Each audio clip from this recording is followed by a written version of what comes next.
ఆ సువాసనలతో కూడుకున్నటువంటి తాంబూల చర్వణం చేస్తున్నటువంటి నోరు కలిగినటువంటి అమ్మ. అయితే ఇక్కడ ఒక అద్భుతమైనటువంటి విశేషం ఉంది. అమ్మవారికి సంబంధించినటువంటి తాంబూలము కేవలముగా ఏదో ఆమె ఆరాధన చేసినటువంటి స్త్రీలు మాత్రమే పుచ్చుకునేటటువంటి ప్రసాదము అని పరిమితం చేయడానికి వీల్లేదు. ఆవిడ ఊహించడానికి వీలు లేనటువంటి శక్తిని అనుగ్రహించాలనుకుందనుకోండి, సర్వసాధారణంగా ఆవిడ దేని ద్వారా అనుగ్రహిస్తుంది అంటే తాంబూలం ద్వారా అనుగ్రహిస్తుంది.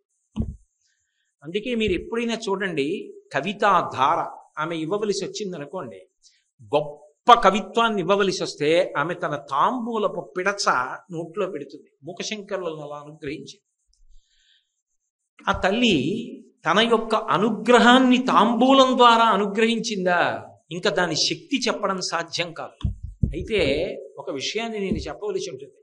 శ్రీశైలంలో భ్రమరాంబ అమ్మవారికి సమర్పించిన తాంబూలాన్ని కూడా అలా ఇస్తారు, వేసుకోమని ఇస్తారు.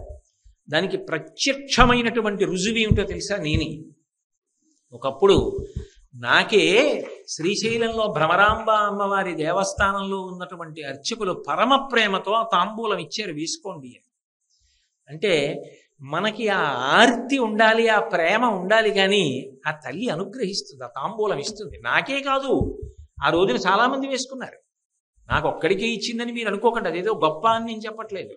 ఆ రోజున నాతో ఉన్నవాళ్ళు చాలామంది ఆ తాంబూలం వేసుకున్నారు. చాలామంది సువాసినులకు కూడా అక్కడ పొద్దున్నే పూజలో పెట్టిన తాంబూలం ఇస్తూ ఉంటారు అమ్మవారు. నేనే చూశాను ప్రత్యక్షంగా అలా తాంబూలం ఇవ్వడం ఆ రోజున. కాబట్టి కర్పూర ద్రవమిశ్ర చూర్ణ కదిరామోదోల్ల సద్వీటికాం, ఆ తాంబూలపు పిడచ పెట్టడం ద్వారా తాంబూల చర్వణం చేస్తున్న అమ్మవారి నోటి వంక చూడడం ద్వారా ఎంత ఫలితాన్ని పొందవచ్చు చెప్పడం సాధ్యం కాని విషయం. అంతకన్నా మహోత్కృష్టమైన విషయం ఉంటుంది అని చెప్పడం చాలా కష్టం. అందుకే ప్రత్యేకించి ఈ దేవీ నవరాత్రులు లాంటి ఉత్సవాలు జరుగుతున్నప్పుడు అమ్మవారికి తాంబూలాన్ని పెట్టడం, అమ్మవారి తాంబూలాన్ని తీసుకుని ప్రసాదంగా వేసుకోవడం గొప్ప అదృష్ట విశేషం. అది కేవలం స్త్రీలకు మాత్రమే కాదు, పురుషులకు కూడా ఎనలేని శక్తిని కటాక్షించగలదు. చరాచర జగత్ సంరక్షిణి. ఈ సృష్టిలో అనేకమైనటువంటి ప్రాణులు ఉంటాయి.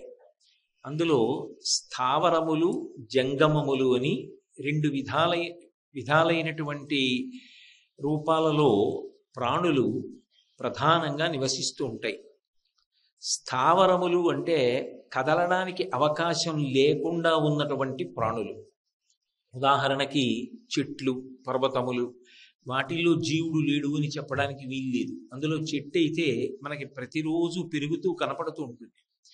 అందులో చైతన్యం ఉన్నది, రోజు ఎదుగుదల పొందుతోంది, కాయలు కాస్తోంది, పళ్ళిస్తోంది, చిట్ట చివరి శరీరం విడిచిపెడుతోంది.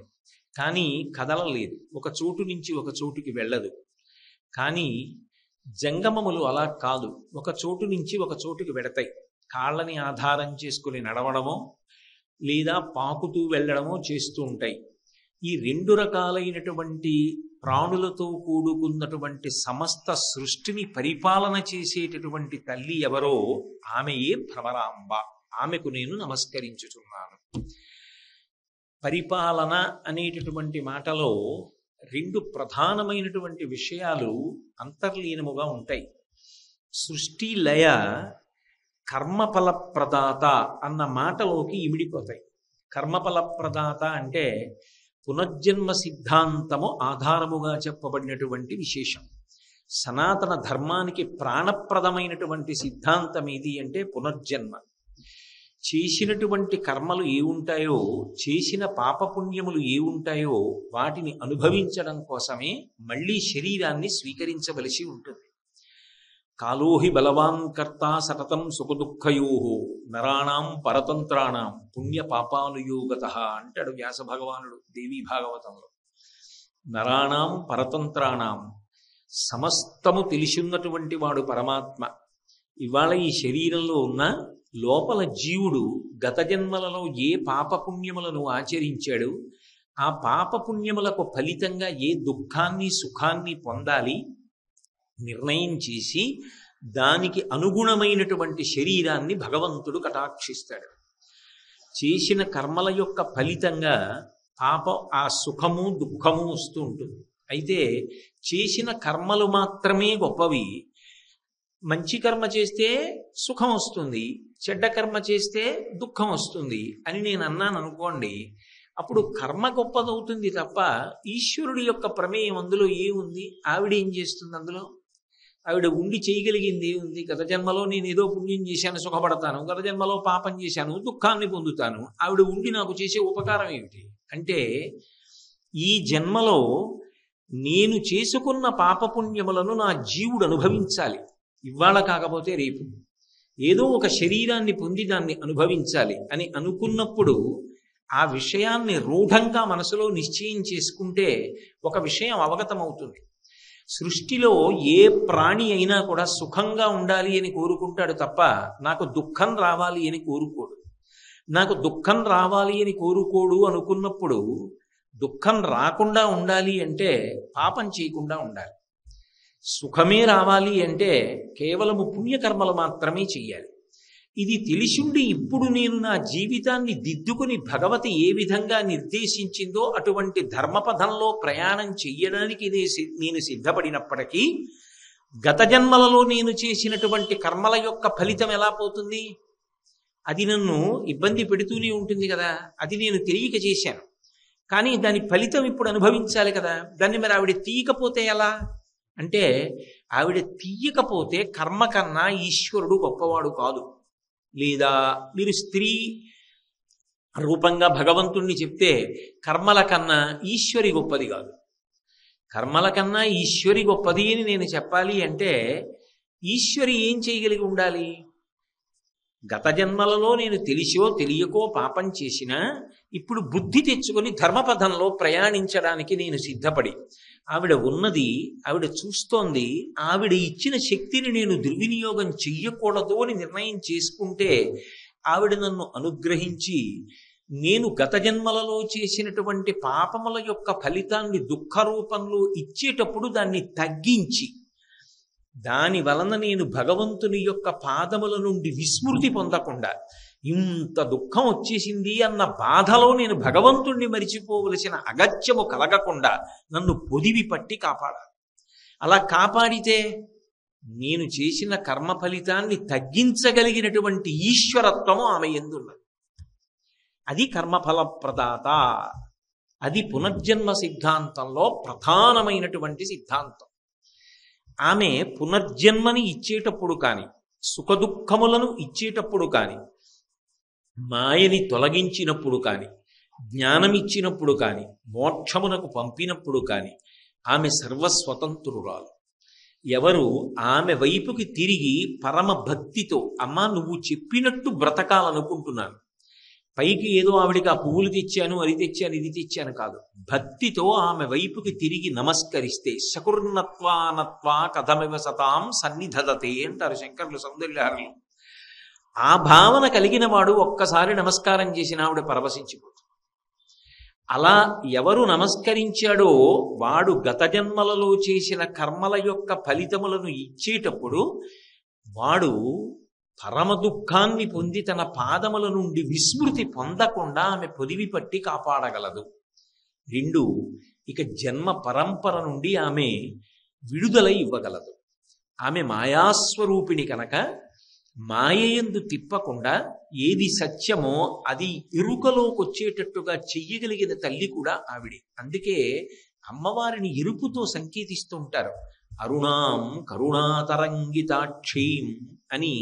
ఆవిడ ఎరుపు, ఆవిడ కట్టుకున్న బట్ట ఎరుపు, ఆవిడ పెట్టుకున్న బొట్టు ఎరుపు, అంత ఎరుపుతో సంకేతించి సర్వారుణ అంతా ఎరుపే. ఎందుకు ఆ ఎరుపు అంటే ఎరుపు మార్పునకు సంకేతం. తెల్లవారుజామున ఆకాశం ఎరుపెక్కిందనుకోండి, చీకటి పోయి వెలుగు వస్తోంది అని గుర్తు. మధ్యాహ్న కాలమునందు కించిత్ తెరుపు కనపడిందనుకోండి, సూర్యుడు మధ్యందిన మార్తాండుడై ప్రకాశిస్తున్నాడు, ఇక పశ్చిమానికి ఒరుగుతాడు, తేజస్సును ఉపసంహరిస్తాడని గుర్తు. ప్రదోష వేళలో ఆకాశంలో ఎరుపు కనపడిందనుకోండి, వెలుతురు వెళ్ళిపోతోంది, చీకటి వస్తోందని గుర్తు. ఎరుపు ఎప్పుడొచ్చినా అది చైతన్యానికి గుర్తు, ప్రాణానికి గుర్తు, మార్పునకు గుర్తు. అమ్మవారి అనుగ్రహం కలిగిన వాడెవరుంటారో వారిలో ఒక మార్పు వస్తుంది.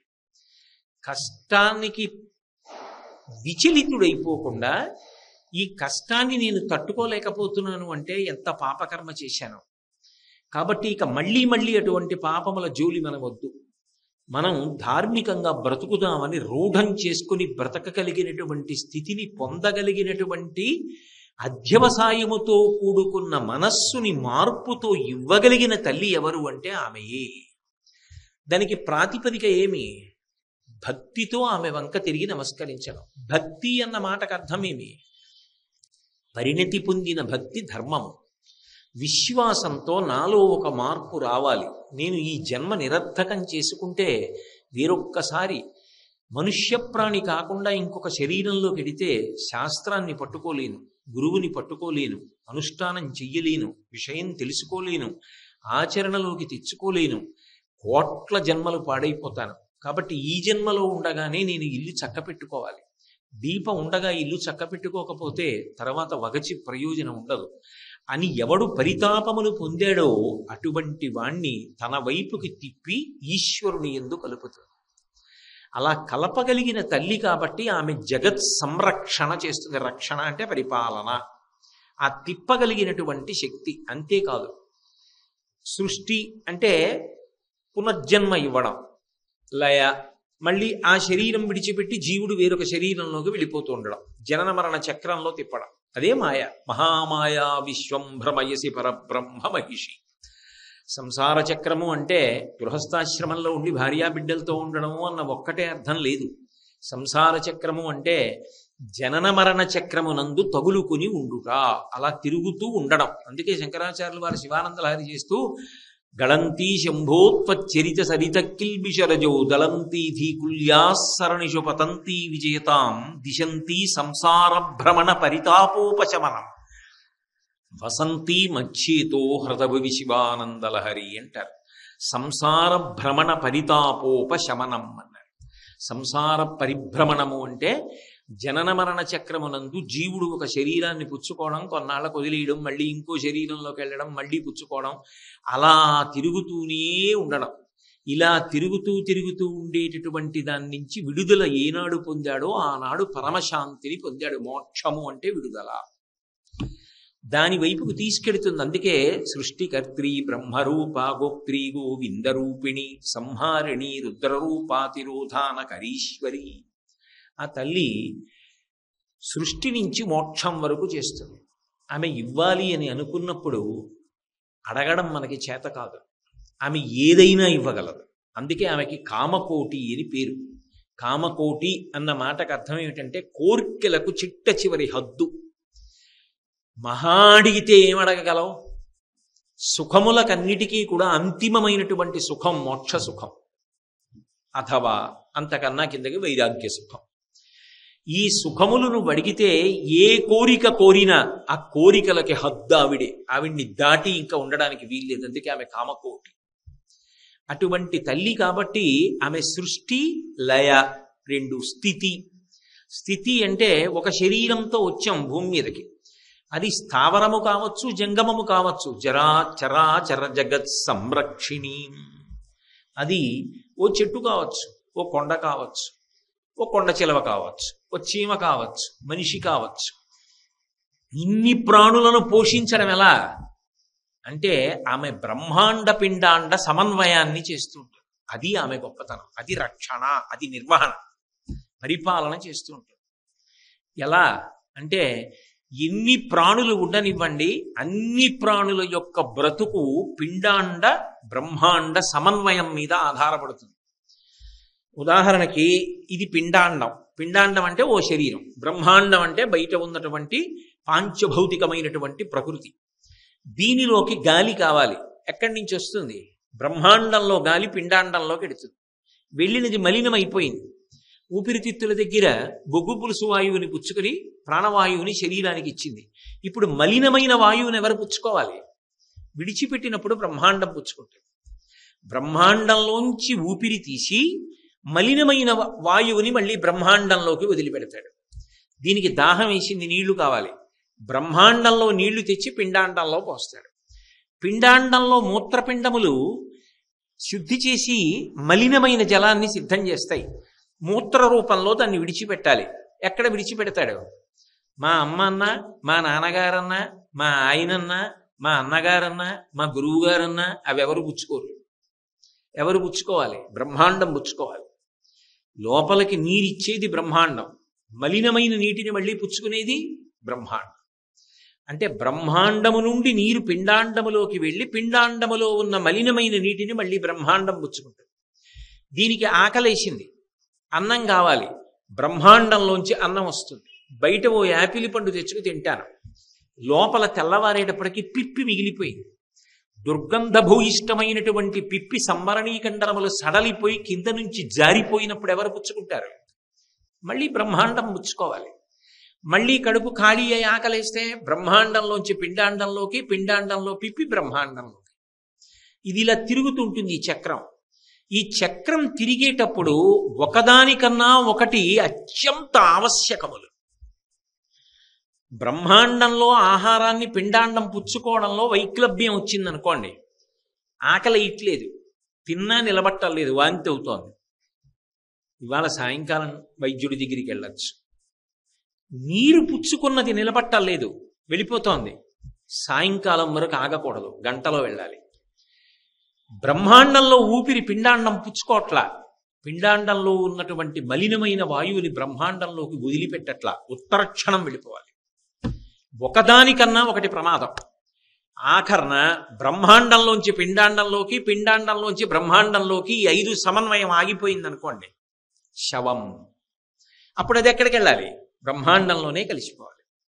పిండాండాలన్నీ ఎక్కడి నుంచి రావాలి? బ్రహ్మాండంలోంచే రావాలి. ఎవరు నిర్వహిస్తున్నారు ఇది? ఏ తల్లి నిర్వహిస్తోంది? శక్తి అంటే కదలిక. ఈ కదలికలన్నీ ఎవరు చేస్తున్నారు? ఎవరు రాత్రి నిద్రపోయినప్పుడు ఊపిరి తీయించారు? ఏ తల్లి తిన్న పదార్థాన్ని జీర్ణం చేస్తోంది? ఏ తల్లి తెల్లవారేటప్పటికి పిప్పిని బయటకు వదులుతోంది? ఒక్క పనసపండు తీసుకొచ్చి ఇంట్లో పెడితే వాసన ఇల్లంతా తెలుస్తుంది. దుర్గంధభూయిష్టమైన పదార్థము లోపల ఉంటే నవరంధ్రములతో కూడిన శరీరంలోంచి ఎక్కడ మలినమైనటువంటి వాసన బయటికి రాకుండా ఏ తల్లి శాసనం చేసి కాపాడుతోంది? అమ్మా, ఆ శక్తి రూపాన్ని ధరించిన ఎదురుగుండా నిలబడితే అదే భ్రమరాంబ. శ్రీశైలస్థలవాసినీం భగవతీం శ్రీమాతరం భావయే. ఆ శ్రీశైల పర్వతం మీద ఉన్నదే ఆ తల్లి. ఆమె చరాచర జగత్ సంరక్షిణి. అయితే బ్రహ్మాండంలోంచి ఇలా పోషణ ఎలా చేస్తుంటుంది ఆవిడ? అన్నీ ఒక పదార్థాన్ని తినవు. అన్నము అంటే తింటాం, కానీ అన్నిటికీ అన్నం ఒకటి కాదు. ఏనుక్కి శాకాహారం అన్నం, సింహానికి మాంసాహారం అన్నం, తేనెటీగకి తేనె అన్నం, మట్టి పురుగుకి మట్టి అన్నం, రాతిలో ఉన్న కప్పకి నీరిస్తుంది. ఎలా ఇస్తుంది? ఇన్ని ప్రాణులకు ఆహారాన్ని ఎలా పెడుతుంది ఆవిడ? అంటే సూర్యచంద్రులిద్దరినీ స్తనములుగా చేసుకుని ఆమె లోకాలన్నిటినీ పోషిస్తూ ఉంటుంది. పోషణ భారమంతా సూర్యచంద్రుల ద్వారా నడుస్తూ ఉంటుంది. అందుకే మహాభారతం వనపర్వంలో ఎంతో మందికి అన్నం పెట్టవలసి వచ్చినప్పుడు, అంతమంది బ్రాహ్మణుల్ని ఆదరించవలసి వస్తే ధర్మరాజు గారి సూర్యోపాసన చేసి అక్షయ పాత్రని పొంది దాని ద్వారా అంతమందికి అన్నం పెట్టాడు. అన్నదాత ఆదిత్యుడు. కాబట్టి ఆదిత్యుణ్ణి ఒక స్థనంగా మార్చుకుంది, చంద్రుణ్ణి ఒక స్థనంగా మార్చుకుంది. నాకు ఇది చెప్తున్నప్పుడు ఎప్పుడూ ఒక విషయం జ్ఞాపకానికి వస్తుంది. కేరాల భరతశర్మ గారు శారదానంద లహరి చేస్తూ, ఒక్కడు ఏన్గుమోమునను మరొక్కడు ఆరుమొగాలతోడ నీ అక్కున పాలుత్రావా జగమంతయు బిడ్డలు కన్న తల్లి నీడెక్కడ నుండి చేపెదకో ఇనబింబము చంద్రబింబము తక్కక నీవు రంబునను తాల్పకయున్న అహర్నిశల్ సతి అంటారు. ఆ తల్లి ఎంత గొప్పగా అనుగ్రహిస్తుంది అంటే, ఆమె సూర్యచంద్రులు ఇద్దరినీ కూడా తన స్థనమండలంగా ఉంచుకుంది. ఎందుకని అంటే ఒక్కడు ఏనుగు మోమునను. ఆమె కుమారుల్లో వినాయకుడు సుబ్రహ్మణ్యుడే ఉంటారండి అంటే మరి నాకు ఆవిడమ్మే, మీకు ఆవిడే అమ్మ. ఆ బ్రహ్మకీట జనని, చీమకి ఆవిడే తల్లి. ఒకడేమో ఏనుగు తలకాయతో తాగుతున్నాడు పాలు, ఎప్పటికడుపు నిండుతుంది. రెండో వాడేమో 6 ముఖాలతో తాగుతున్నాడు సుబ్రహ్మణ్యుడు, ఎప్పటికడుపు నిండుతుంది. అమ్మా మరి వాళ్ళిద్దరికే పాలిచ్చి పోషిస్తే మమ్మల్ని అందరినీ ఎలా పోషిస్తావో అంటామేమోనని సూర్యచంద్రులిద్దరినీ కూడా తన స్థనములుగా మార్చుకుని ఆ తల్లి జగత్తునంతటినీ కాపాడి అన్నం పెడుతోంది అన్నపూర్ణయ్యి. అటువంటి తల్లి కనుక ఆమె చరాచర జగత్ సంరక్షిణి. ఇన్ని ప్రాణులను కాపాడడం, ఇన్ని ప్రాణులకు అన్నం పెట్టడం అంటే ఆ అమ్మకి చెల్లింది.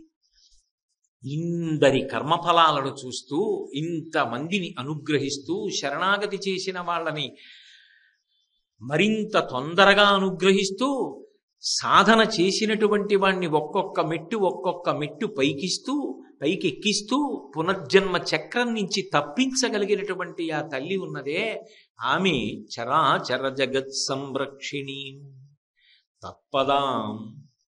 తత్ అన్న శబ్దము ఎవరి పట్ల అన్వయమవుతుందో ఆ అన్వయమవుతున్నది ఒక రూపాన్ని పొందితే ఆమెయే భ్రమరాంబ. సాధారణంగా పరబ్రహ్మాన్ని చెప్పవలసి వచ్చినప్పుడు తత్ శబ్దం చేత చెప్తారు. అందుకే తత్వమసి మహావాక్యం. తత్వమసి అంటే తత్ అది, అది అంటే పరబ్రహ్మం. త్వం నేను లేదా నువ్వు, ఇలా అంటే నువ్వు, ఇలా అంటే నేను, రెండు మాత్రం వేరు కాదు, ఒకటే. మీరు నేనన్నప్పుడు ఇలా చూపించాలి, నేనన్నప్పుడు ఇలా చూపించాలి, కానీ నువ్వు అన్నప్పుడే ఇలా చూపించాలి. ఆ మధ్యలోనే సముద్రాలన్నీ వస్తాయి. మీరు నేనన్నప్పుడు ఎక్కడ చూపించారో నేనన్నప్పుడు అక్కడే చూపించినప్పుడు నిజానికి ఇక్కడున్నది అక్కడున్నది ఒక్కటే అనుకుంటే అసలు మాయంతా పోయి. కానీ ఇక్కడ నేను, అక్కడ నువ్వు, ఈ నేను బాగుండాలి, ఆ నువ్వే ఏమైపోయినా పర్లేదు, అండంలోనే సంసార చక్రం అంతా వచ్చింది. కాబట్టి అది ఆ తల్లి యొక్క వైభవం. ఆ తత్ ఆవిడుందే, ఆ పరబ్రహ్మం ఉన్నదే. పరబ్రహ్మం అంటే ఎవరు? పరబ్రహ్మం అంటే బాగా జ్ఞాపకం పెట్టుకోవలసినటువంటి లక్షణం ఆద్యంతములు లేనిది.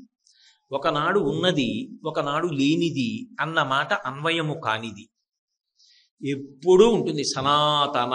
అందుకే మన ధర్మానికి సనాతన ధర్మం అని పేరు.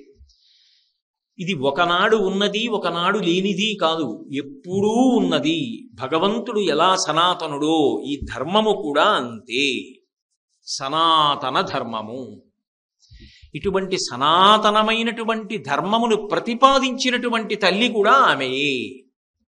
కాబట్టి అందుకే శృతి సీమంత సింధూరీకృత పాదాబ్జధూళిక, ఆమె చేతనే ప్రతిపాదింపబడినటువంటి వేదము రూపాన్ని పొంది వేదమాతగా ఆమె పాదములకే నమస్కరించినప్పుడు ఆమె యొక్క సీమంత భాగమునందు ఉన్నటువంటి సింధూరము ఆమె పాదముల మీద అలంకృతమవుతుందిట. అటువంటి పాదములకు నమస్కరించుతున్నాను అని లలితా సహస్రనామ స్తోత్రంలో ఒక నామం.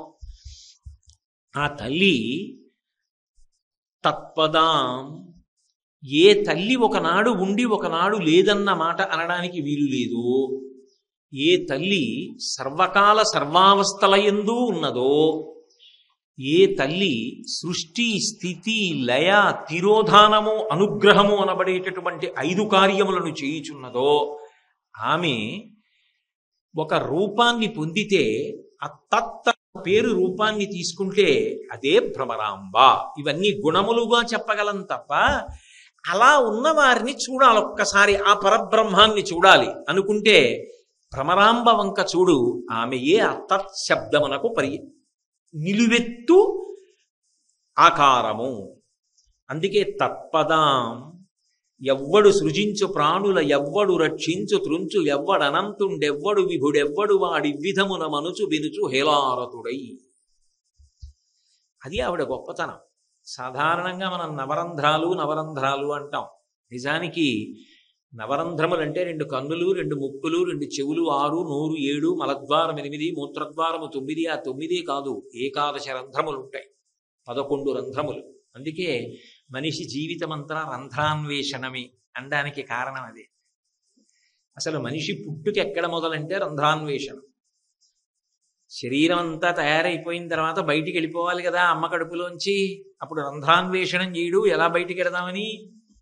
బయటికి వచ్చాడు, వచ్చిన దగ్గర నుంచి తాను పెరిగి పెద్దవాడు అవ్వాలి.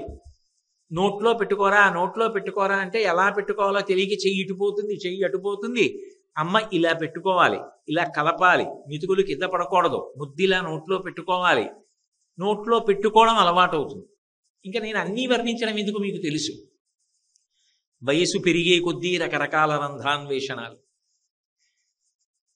అమ్మ కడుపులోంచి బయటికి రాగానే ఒక రంధ్రం మూసుకుంటుంది, అది నాభీబంధం తెగిపోతుంది, కోసేస్తారు. కోసేసిన తర్వాత బొడ్డు మూసుకుంటుంది.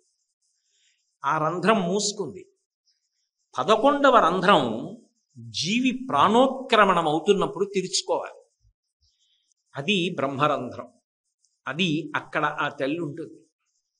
సహస్రార చక్రమునందు పరమేశ్వరుడితో క్రీడిస్తూ ఉంటుంది. కతి చిన్న చిదానంద లహరి అంటారు శంకరాచార్యులు వారు. ఎవరో కోట్ల కోట్ల కోట్ల మందిలో ఎవడో ఒక్కడు యోగమునందు దర్శించగలుగుతున్నాడు అంటారు. వివేకానందుడి వంటి మహాత్ములు ఊర్ధ్వముఖ చలనం చేసి ప్రాణములను నిర్భయంగా చిట్ట చివర శరీరం నుంచి విడుదల పొందాలనుకున్నప్పుడు బ్రహ్మరంధ్రాన్ని భేదించి బయటికి వెడతారు. అందుకే తల చిట్లి వెడతారు అంటారు. అది చిట్ట చివర తెరవవలసినటువంటి ద్వారం. ఆ ద్వారం తెరుచుకుని వెళ్ళిపోయాడు అనుకోండి, ఇక రాడు శరీరంలోకని గుర్తు. ఆ ద్వారం తెరుచుకోకుండా వెళ్ళిపోయాడు అనుకోండి, ఏదో ఒక రంధ్రంలోంచి గుప్తంగా వెళ్ళినవాడు గుప్తంగానే రావాలి. మళ్ళీ ఎప్పుడు గుప్తంగా వచ్చాడో అమ్మ కడుపులోకి, కాతేకాంత కస్తే పుత్ర సంసారో యమతీవ విచిత్ర కస్యత్వం కకుతయాయాత తత్వం చింతయతనీయ భ్రాత. అమ్మ కడుపులో అంత అద్భుతమైనటువంటి రీతిలో ఆ శరీరము తయారవుతుంది. చర్మము, రక్తము, మాంసము, కొవ్వు, అస్థి, శుక్ల, మేధ అనబడేటటువంటి 7 పదార్థములతో 9 నెలల పాటు శరీరాన్నంతటినీ నిర్మాణం చేసి, అందులో ఏ పాప పుణ్యములను అనుభవించడానికి, ఏ సుఖదుఖముల రూపంలో అనుభవించాలో ఆ జీవి వెళ్ళడానికి శాసనం చేసి కడుపులో ఉన్నటువంటి శరీరములోకి ప్రవేశం చేయిస్తుంది ఆవిడ. అప్పుడు వాడు బయటికి వస్తాడు. ఆవిడ అనుగ్రహం ఉన్నదా? వాడు ఎందుకు వచ్చాడో వాడు తెలుసుకోగలిగాడా? చిట్ట చివర ఈ రంధ్రాన్ని భేదించి బయటికి వెడతాడు.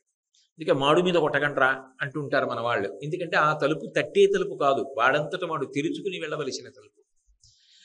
కాబట్టి ఆ తల్లి ఇలా ఎన్ని ప్రాణులను సృష్టిస్తోందో, ఎంత గొప్పగా అసలు అటువంటి నిర్మాణ ప్రక్రియ లోపల చేస్తోందో. ఎవ్వడు సృజించు ప్రాణుల ఎవ్వడు రక్షించు త్రుంచు ఎవ్వడనంతుండెవ్వడు విభుడెవ్వడు వాడివ్విధమున మనుచు బెనుచు హేలారతుడై అంటారు. ఎవరు సృష్టిస్తున్నారు ఇవన్నీ? ఎలా నిలబెడుతోంది?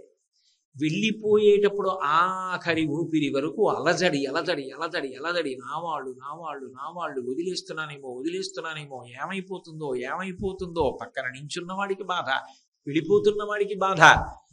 ఆ ఊపిరి అయిపోయింది అనుకోండి, ఎవరు రానివ్వండి, సంబంధం లేదు, తెగిపోయిందంతే జీవుడికి. అంతే, ఇంకొక శరీరంలోకి వెళ్ళిపోతున్నాడు. ఎవరు నిర్వహిస్తున్నారు దీన్ని? ఇదంతా నిర్వహణ చేసేటటువంటిది ఒకనాడు ఉండి ఒకనాడు లేనిది కాదు, ఎప్పుడూ ఉన్నది. ఒక అద్భుతమైన శక్తి దీన్ని నిర్వహిస్తోంది. అన్ని వేళలా మీకు మనుష్యులు కనపడకపోవచ్చు. నేను ఇప్పుడు ఇక్కడికి వచ్చేటప్పటికీ ఈ వేదిక మీద ఓ ఎర్ర తివాచీ వేసి, ఈ బల్ల వేసి, నేను మాట్లాడినప్పుడు బిగ్గరగా మీకు వినపడడానికి వీలైనటువంటి రీతిలో ఈ ధ్వని సంబంధమైనటువంటి యంత్రములను అమర్చి సిద్ధం చేశారు. ఇవన్నీ ఉన్నాయి అంటే వీటిని సిద్ధం చేసిన వాళ్ళు ఎవరో ఉన్నారా లేదా? ఇవి ఉన్నాయి అంటే వీటిని ఇక్కడ పెట్టిన వాళ్ళు ఒకళ్ళు ఉన్నారు. ఇంత కార్యక్రమం జరుగుతోంది అంటే, సూర్యచంద్రులు ఉదయిస్తున్నారంటే, భూమి తిరుగుతోందంటే, ఇది చేయిస్తున్న వాళ్ళు ఒకళ్ళు ఉన్నారు. వాళ్ళే తత్పదము చేత నిర్ణయింపబడతారు. ఆ తత్పదము యొక్క వైభవం వర్ణింపబడుతుంది తప్ప, అసలు ఇలా ఇన్ని బ్రహ్మాండములను ఇంత అద్భుతంగా నిర్వహించేటటువంటి ఆ తత్తనబడేటటువంటి శబ్దం ఉన్నదే, ఆ శక్తి అంతా ఒక రూపాన్ని పొంది మాంసచక్షువుతో నేను చూడడానికి వీలుగా నాకు కనపడితే బాగుండు అని నేను అనుకుంటే, నేను శ్రీశైలం వెళ్ళి భ్రమరాంబ ఆలయం ముందు నిలబడితే ఆ లోపల తల్లి నాకు దర్శనమిస్తే అదిగో ఆమెయే తత్పదం. అందుకే ఆ తల్లి ఎవరు అంటే తత్పదాం. అంతేనా? చరాచర జగత్ సంరక్షిణీ తత్పదాం చించత్యం పకనాసికాగ్ర విలసన్ ముక్తామణీరంజితాం. ఎక్కడ వేసేస్తారో శంకర భగవత్పాదులు అద్భుతమైనటువంటి మాటలు వేస్తారు. చించత్యం పకనాసికాగ్ర విలసన్ ముక్తామణీరంజితాం. ముక్తామణి ముత్యం ఆవిడ యొక్క ముక్కు దగ్గర మెరుస్తోందిట. విలసత్ కాంతితో రంజితాం ప్రకాశిస్తోంది. ముక్కుకి నాసాభరణం అంటారు. ముక్కుకి ఆభరణం పెట్టుకుని ఉంది. అది ముత్యం, అందులో అనుమానం లేదు. అందుకే ముక్తామణి రంజితాం ముత్యం పెట్టుకుని ఉంది. అయితే శంకరాచార్యులు వారు సౌందర్యలహరి చేసినప్పుడు అమ్మవారి ముక్కుని ఇలా చెప్పలేదు.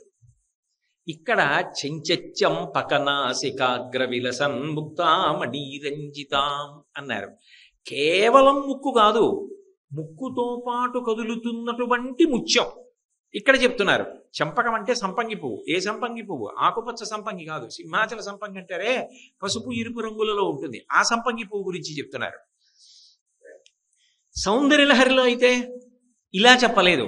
అసౌ నాసా వంశస్తు హినగిరి వంశధ్వజపటి తదీయో నేదీయ ఫలతు ఫలమస్మాకముచితం వహత్యం కర్ముక్తా శిశిరకర నిశ్వాసగళితం అంటూ ఆ హిమవంతుని యొక్క వంశాన్నంతటినీ వెదురు బొంగుతో చెప్పి, ఆ వెదురు బొంగులా ఉన్నటువంటి అమ్మవారి ముక్కుని అని పోల్చారు.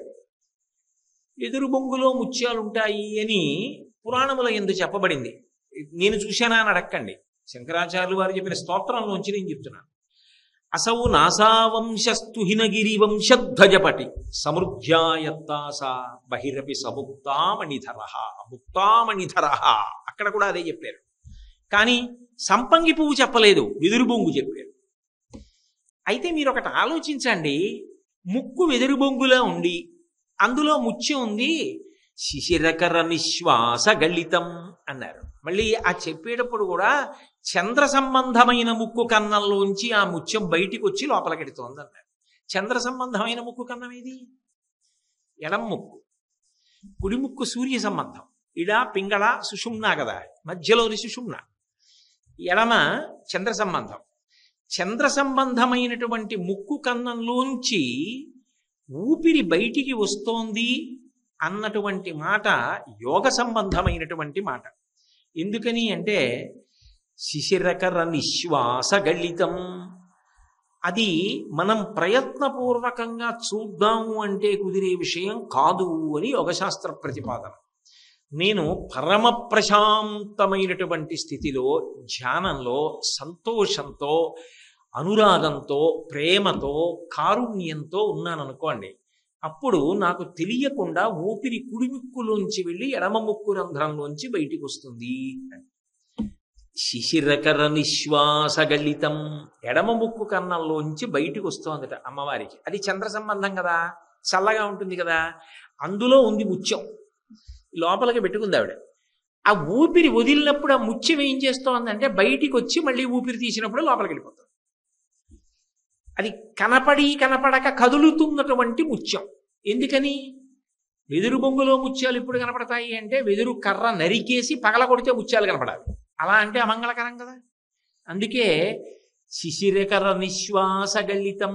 ఊపిరి వదిలిపెట్టినప్పుడు ఆ ముత్యం బయటికి వచ్చి లోపలికెడుతోంది అన్నారు. ఇక్కడికి వచ్చేటప్పటికి వెదురు బొంగుతో చెప్పలా. ఎందుకనంటే మీరు కొంచెం జాగ్రత్తగా ఆలోచించండి. వెదురు బొంగు మీద ముత్యం పెడితే పెద్ద కాంతి ఏం ఉండదు, అంత అందంగా ఏం కనపడుతుంది. వెదురు బొంగు తీసుకొస్తే దాని మీద ముత్యం పెడితే ఏమి అందంగా కనపడుతుందండి? ఏమందం ఉంటుంది అందులో? పోలికకి యోగశాస్త్రానికి వాటికి అబ్బో అద్భుతం, చాలా గొప్ప విషయం, నేనేం కాదంటే మహానుభావుడు శంకర భగవత్పాదులకి పేరు పెట్టగలిగినంత మొనగాడినా నేను కాదు. కానీ వర్ణనకి చెప్తున్నాను.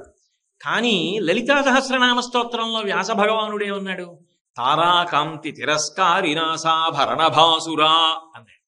అదేమి మామూలుగా ఉండదయా, నక్షత్రముల యొక్క కాంతిని తిరస్కరిస్తుంది. అంటే నక్షత్రముల యొక్క కాంతులు వెలవెలబోతాయి.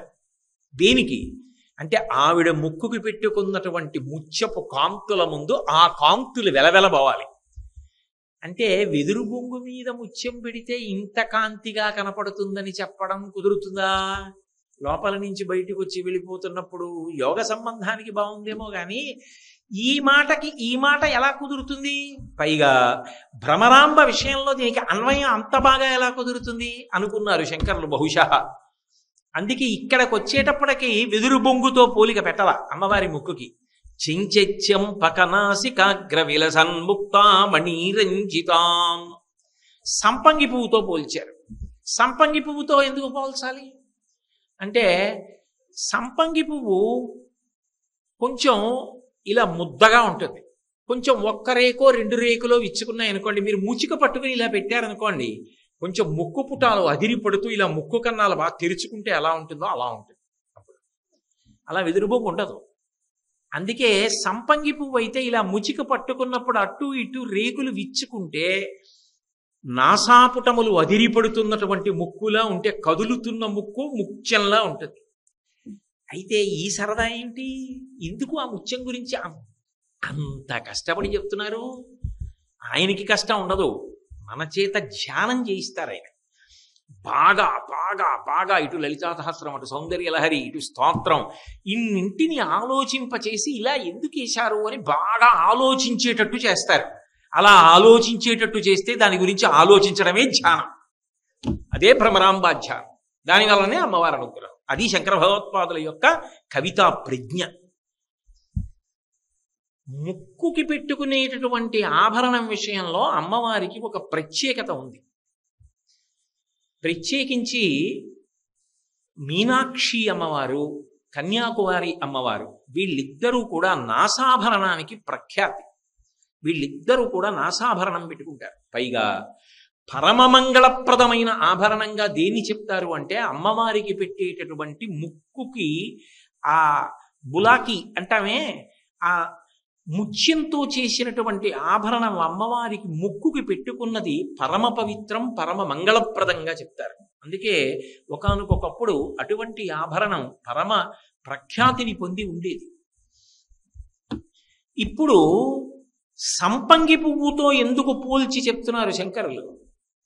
మీకు చెప్పా ఇందాక.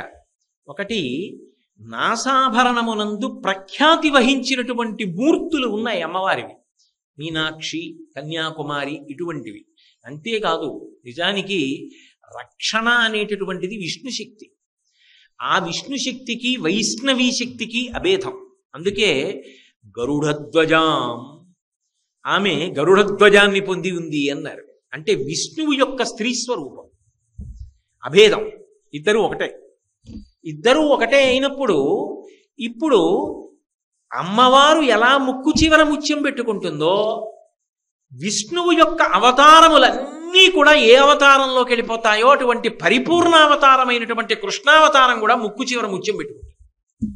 అందుకే కస్తూరీ తిలకం లలాట ఫలకే వక్షస్థలే కౌస్తుభం నాసాగ్రే నవమౌక్తికం కరతలే వీణుం కరే కంకణం సర్వాంగే హరిచందనం చ కలయం కంఠే చ ముక్తావళీం.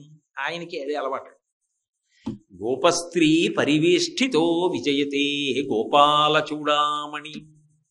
ఇక్కడ ఈవిడ దగ్గరికి వచ్చేటప్పటికీ ఈవిడ చుట్టూ శ్రీనాథధృతపాలిత త్రిభువనాం శ్రీచక్ర సంచారిణీం గానాసక్త మనోజ్ఞ యవ్వన లసద్గంధర్వ కన్యావృతాం దీనానామతివేల భాగ్యజననీం దివ్యాంబరలంకృతాం శ్రీశైలస్థలవాసినీం భగవతీం శ్రీమాతరం భావయే. కృష్ణుడు ఎలా పెట్టుకుంటాడో అలా ఈవిడే పెట్టుకుంటాడు. అంటే ఇద్దరి యందు అభేదతత్వం, అలంకారం. అందుకు నా ముత్యం గురించి ఇక్కడ అంత ప్రత్యేక ప్రస్తావన చేస్తున్నారు. అయితే ఇక్కడ వెదురు బొంగు విషయం తీసుకురాకుండా సంపంగి పువ్వుని ఎందుకు తీసుకొస్తున్నారు శంకరాచార్యులు వారు? అంటే చెంచెత్యం పకనాసికాగ్ర విలసన్ ముక్తామణీరంజితాం. చెంచెత్యం పకనాసికాగ్ర, కదులుతున్నటువంటి ముక్కు, ఆ కదులుతున్న ముక్కు వలన కదులుతున్నటువంటి ముత్యం ఆ నాసాభరణం అందుకు కదులుతోంది. ఎందుకు కదిలిందలా అంటే బాగా కోపం వచ్చిందనుకోండి, ముక్కు పుటాలు అదిరిపోతున్నాయంటారు ఇలా అని, ముక్కు పుటాలు కూడా ఇలా ఇలా కదులుతాయి. అందున తుమ్మెద ఉందనుకోండి, కళ్ళు ముక్కు బాగా తెలుస్తాయి. ఆవిడ భ్రమర రూపాన్ని పొందింది, భ్రామరి. ఆవిడ వచ్చి అమ్మవారు అలా నిలబడినప్పుడు ఏం కావాలరా అబ్బాయి, ఎందుకు ఇంత మీరందరూ నన్ను ధ్యానం చేశారని అడిగింది దేవతల్ని. అమ్మా ఏం చెప్పమంటావు, ఆ అరుణాసురుడు ఎంత బాధ పెట్టేస్తున్నాడమ్మా, 2 కాళ్ళు ఉన్నవి 4 కాళ్ళు ఉన్నవి చంపలేవని ఇంత అల్లరి చేసేశాడమ్మా, దేవలోకాన్ని ఆక్రమించాడమ్మా, ధర్మాన్ని భ్రష్టు పట్టిస్తున్నాడమ్మా అని చెప్పినప్పుడు అధర్మం వైపు నిలబడినటువంటి అరుణాసురుడి గురించి ఆలోచనతో ఆమె ముక్కు పుటాలు అదిరిపడ్డాయి.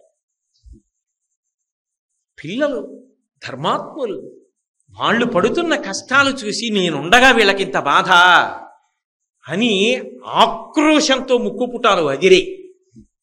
అప్పుడు విదురు బొంగు చెప్తే అది ఎలా ఇలా విచ్చుకుంటుంది, ఎలా సరిపోతుంది? సంపంగి పువ్వు అనుకోండి, 2 వైపులా రేకులు విచ్చుకొని గాలికి కదులుతాయి. అప్పుడు బాగా ముక్కు రంధ్రాలు ఇలా తెరుచుకున్నటువంటి ముక్కులా కనపడుతుంది. అందుకని చెంచెత్యం పకనాసికాగ్ర విలసన్ ముక్తామణీరంజితాం.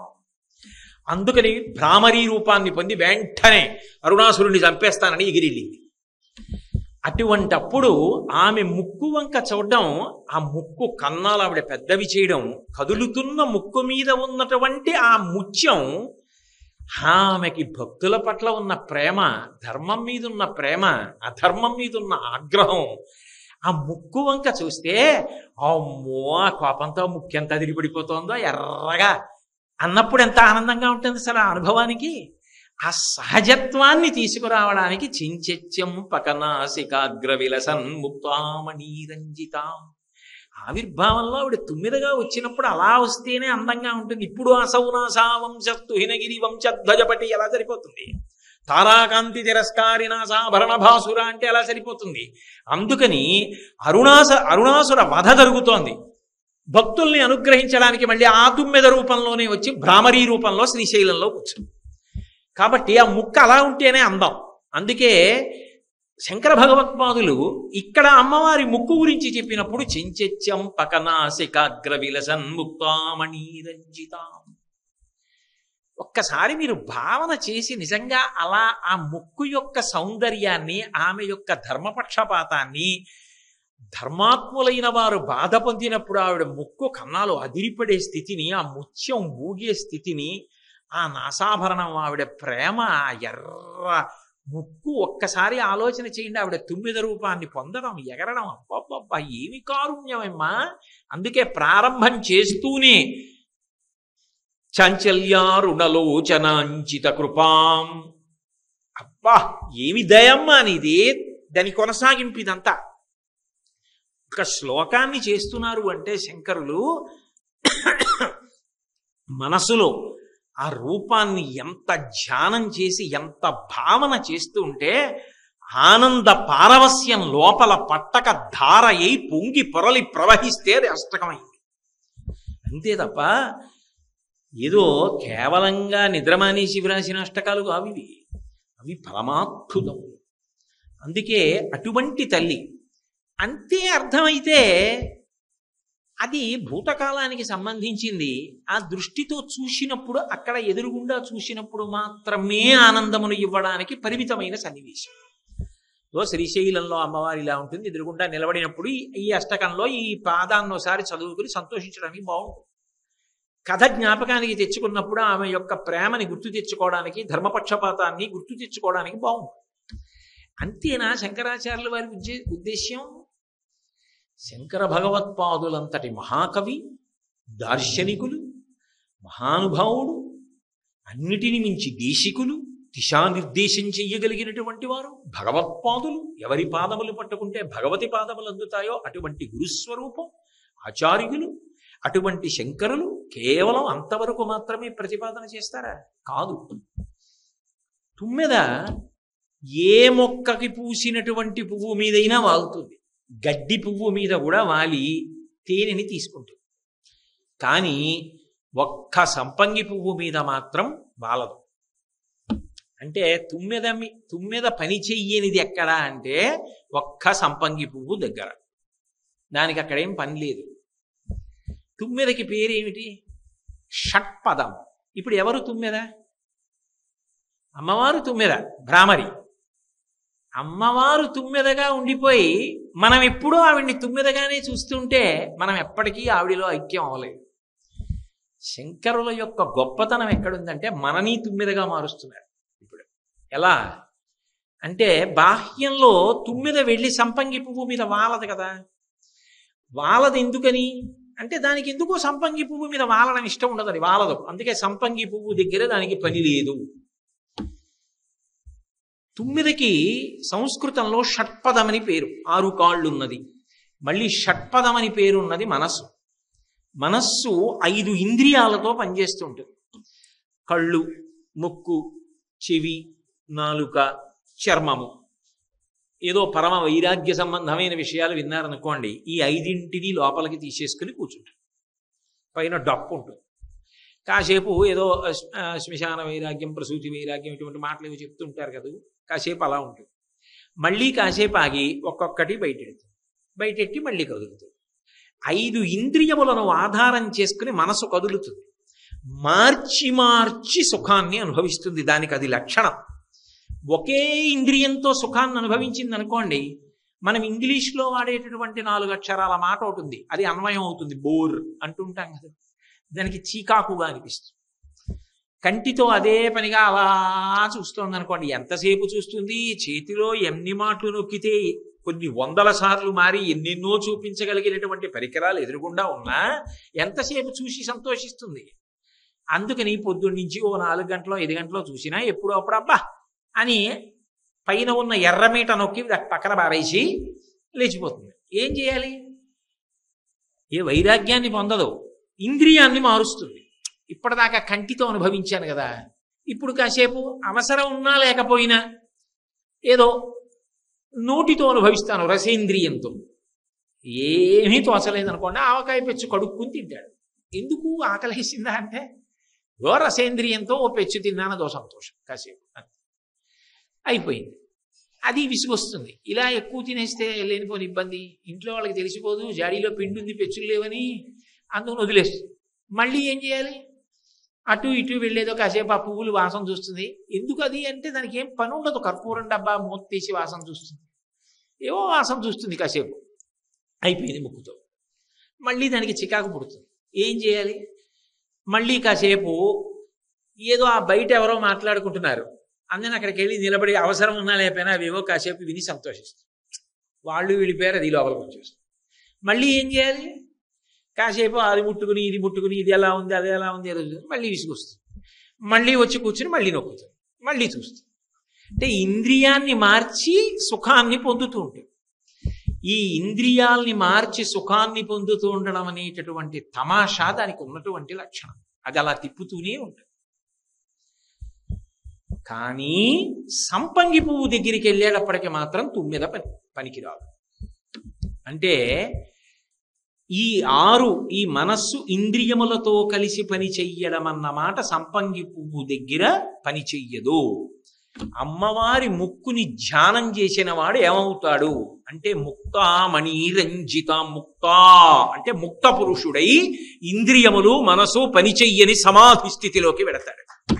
ఇక మళ్ళీ పుట్టవలసిన అవసరం ఉండదు సుమా, అలా ధ్యానం చేసి చూడగలిగితే. అందుకే కదులుతున్నది చూడడం ధ్యానంలో గొప్ప. అలా నిలబడిపోయిన దాన్ని చూడండి అన్నాను అనుకోండి, చూడొచ్చు. ఏదో కర్రని ధ్యానం చేయండి అన్నాను అనుకోండి, కాసేపు కర్రను చూసి కళ్ళు మూసుకుంటే మళ్ళీ కర్ర కనపడుతుంది. అలా కాకుండా కదులుతున్న ముక్కు కదులుతున్నప్పుడు పెట్టుకున్న కదులుతున్న ఆసాభరణం, ముత్యంతో చేసిన ఆభరణం అన్నాను అనుకోండి, అప్పుడు మీరు కళ్ళు మూసుకుని బాగా ధ్యానం చేస్తే అమ్మవారిది సంపంగి పువ్వులా ఉన్న ముక్కు, ఆ కదులుతూ ఉండడం, దాని మీద నాసాభరణం, కదులుతున్న తెల్లని ముత్యం, అవన్నీ కనపడాలంటే మీ మనసు కదలికలు దానితో కలిసిపోవాలి. అంటే దానితో లయమైపోయి సమాధి స్థితిని పొందితే ఇప్పుడు ఏమైంది? భ్రామరీ రూపమునందు లయమైపోయింది. ఈ తుమ్మెద లేదు ఇంకిక్కడ. ఈ మనస్సు ఇంద్రియములు లేవు. లేకుండా సమాధి స్థితిలో తాను ఆ తుమ్మెద యందు ఐక్యమైపోయాడు. ఆ భ్రామరీ రూపమునందు ఐక్యమయ్యాడు.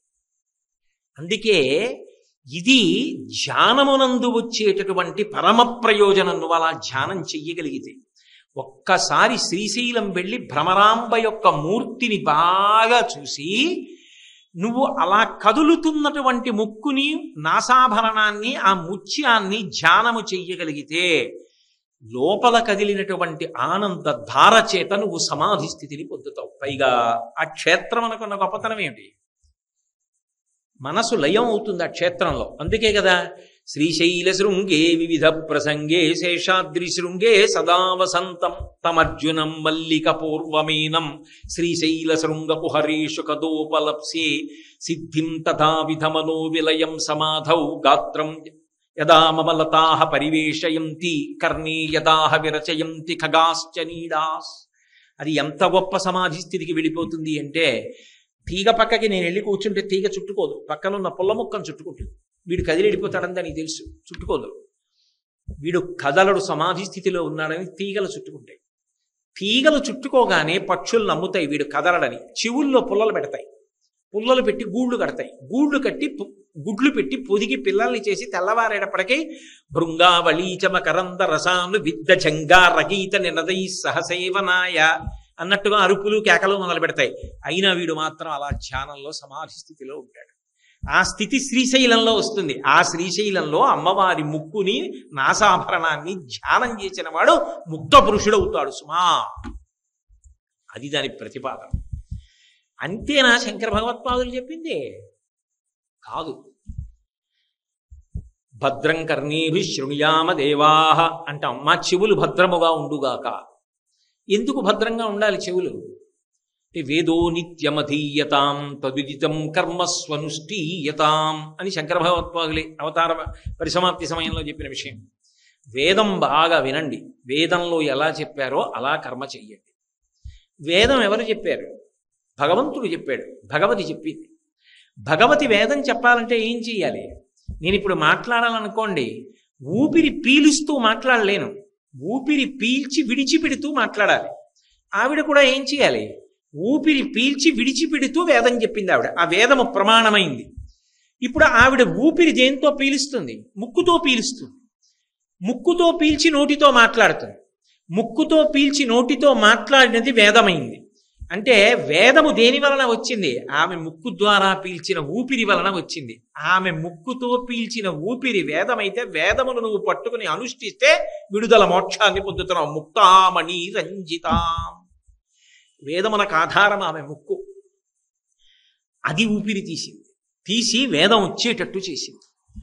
కాబట్టి అటువంటి నాసాభరణాన్ని, ఆ నాసికని దర్శనం చేయడం ఎంత గొప్ప విషయం. ఆ రాక్షస సంహారానికి రావడంలో ఆమెకి ఎంత ధర్మపక్షపాతం ఉందన్న విషయం అక్కడ అవగతమవుతోంది. ఇన్ని విషయములను ఏకకాలమునందు ప్రతిపాదించి ధ్యానమును అలవాటు చేయడానికి 1-2 పాదాలు దాటేటప్పటికే అమ్మవారి వైభవం బాగా అర్థమైందని అనుకోండి. ఆర్ద్రమైందంటారు. మనసు మెత్తబడుతుంది. మెత్తపడి తడిసి ముద్దవుతుంది. ముద్దయిన తరువాత ఇప్పుడు ఏమవ్వాలి? ఏం చెప్తే ఆ ముద్ర దాని మీద పడుతుంది. రాయి మీద పట్టుకెళ్ళి ఓ చిన్న ముద్ర వేశాను అనుకోండి, ముద్ర పడదు.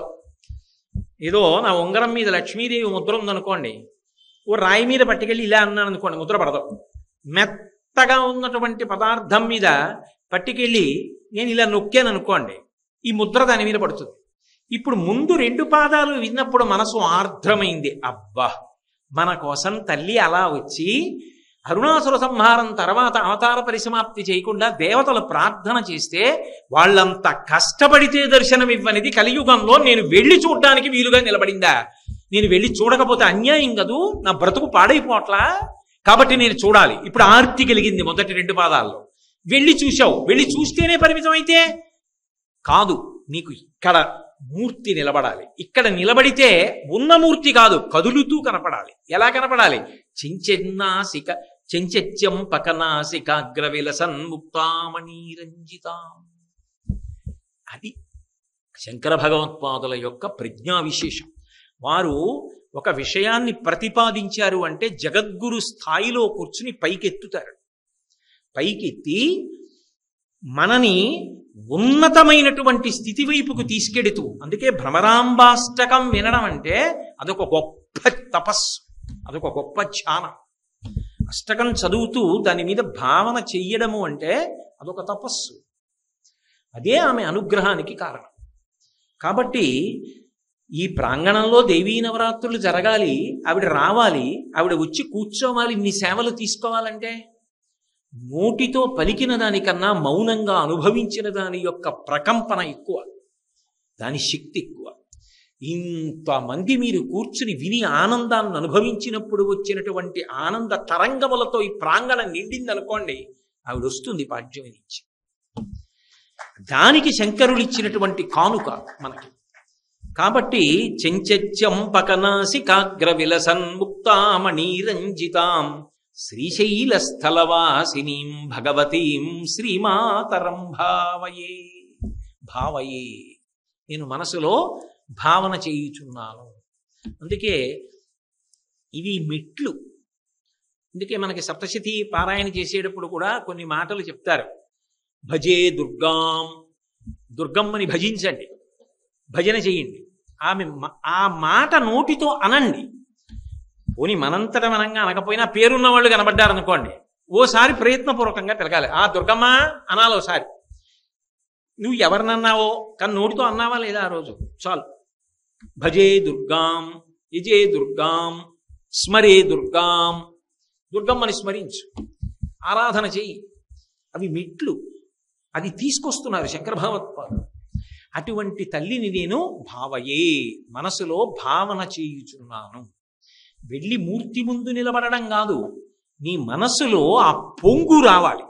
అసలు శ్రీశైలం వెడుతున్నాను అనేటప్పటికి అబ్బా నా తల్లిని ఎప్పుడు చూస్తానో ఎప్పుడు చూస్తానో ఎప్పుడు చూస్తానో ఆర్తి కలగాలి. ఆర్తి కలిగి గబగబా వెళ్ళి ఆ కృష్ణానదిలో పాతాళ గంగలో స్నానం చేసి, ఏదో పాతాళ గంగా జలమజ్జన నిర్మలాంగా భస్మ త్రిపుండ్ర సమలంకృత ఫాలభాగా గాయంతి దేవముని భక్త జనాభవంతం శ్రీమల్లికార్జున విభో తవ సుప్రభాతం. పరుగు పరుగున ముందు ఆ మల్లికార్జున లింగం చూడ్డానికి వెళ్ళి ఆ లింగం వంక చూడగానే ఆనందపడిపోయి అమలం కమలోద్భవ గీత గుణం చ మదం స మదా సురనాశ కరం రమణీయ రుచిం కమనీయ తనుం నమస్సాంబ శివం న తపాపహరం శివం శంకరం బంధురం సుందరేశం నటేశం గణేశం గిరీశం మహేశం దినేశేందునేత్రం సుగాత్రం మృణానీపతిం శ్రీగిరీశం హృదా భావయామి అని నమస్కారం చేసి అప్పుడు భ్రమరాంబా దర్శనం. ఆ తల్లి దగ్గరికి వెడుతూ భ్రమరాంబాష్టకం తలుచుకుని పరవశించి వెళ్ళి నిలబడితే లోపల ఉన్న పొంగు పట్టక ఆనందధారగా బాష్పధార పడుతూ చూస్తే అది జన్మ సాఫల్యం. దానికి ఆర్తి కల్పిస్తున్నారు శంకర భగవత్పాదులు. అటువంటి తల్లి సుమా అక్కడ ఉన్నది, వెళ్ళవద్దు నువ్వు అని. కాబట్టి కస్తూరీ తిలకంచితేందు విలసత్రోద్భాసి పాలస్థలీం, మరో అద్భుతమైన విషయాన్ని ప్రతిపాదన చేస్తున్నారు ఇప్పుడు. అసలు అమ్మవారి దగ్గర ఉన్నటువంటి గుణాలలో చిత్ర విచిత్రమైనటువంటి ఆమె యొక్క అంగాంగ వర్ణనయే గొప్పది. అసలు ఆమె రూప దర్శనమే గొప్పది. ఎందుచేత అంటే లోకంలో కాంతి కలిగినటువంటివి చాలా ఉంటాయి. వెన్నెలకి కాంతి ఉంటుంది. వెన్నెల ఎక్కడి నుంచి వస్తుంది? చంద్రుడి నుంచి వస్తుంది. చంద్రుడి నుంచి వచ్చినటువంటి వెన్నెల పడినప్పుడు ఏదో పౌర్ణమి రోజు అనుకోండి, అది కూడా శరత్కాల పౌర్ణిమ, ఈ ఋతువులో వచ్చేటటువంటి ఆశ్వీజ మాసంలో వచ్చే పౌర్ణిమ, కార్తీక మాసంలో వచ్చేటటువంటి పౌర్ణిమ.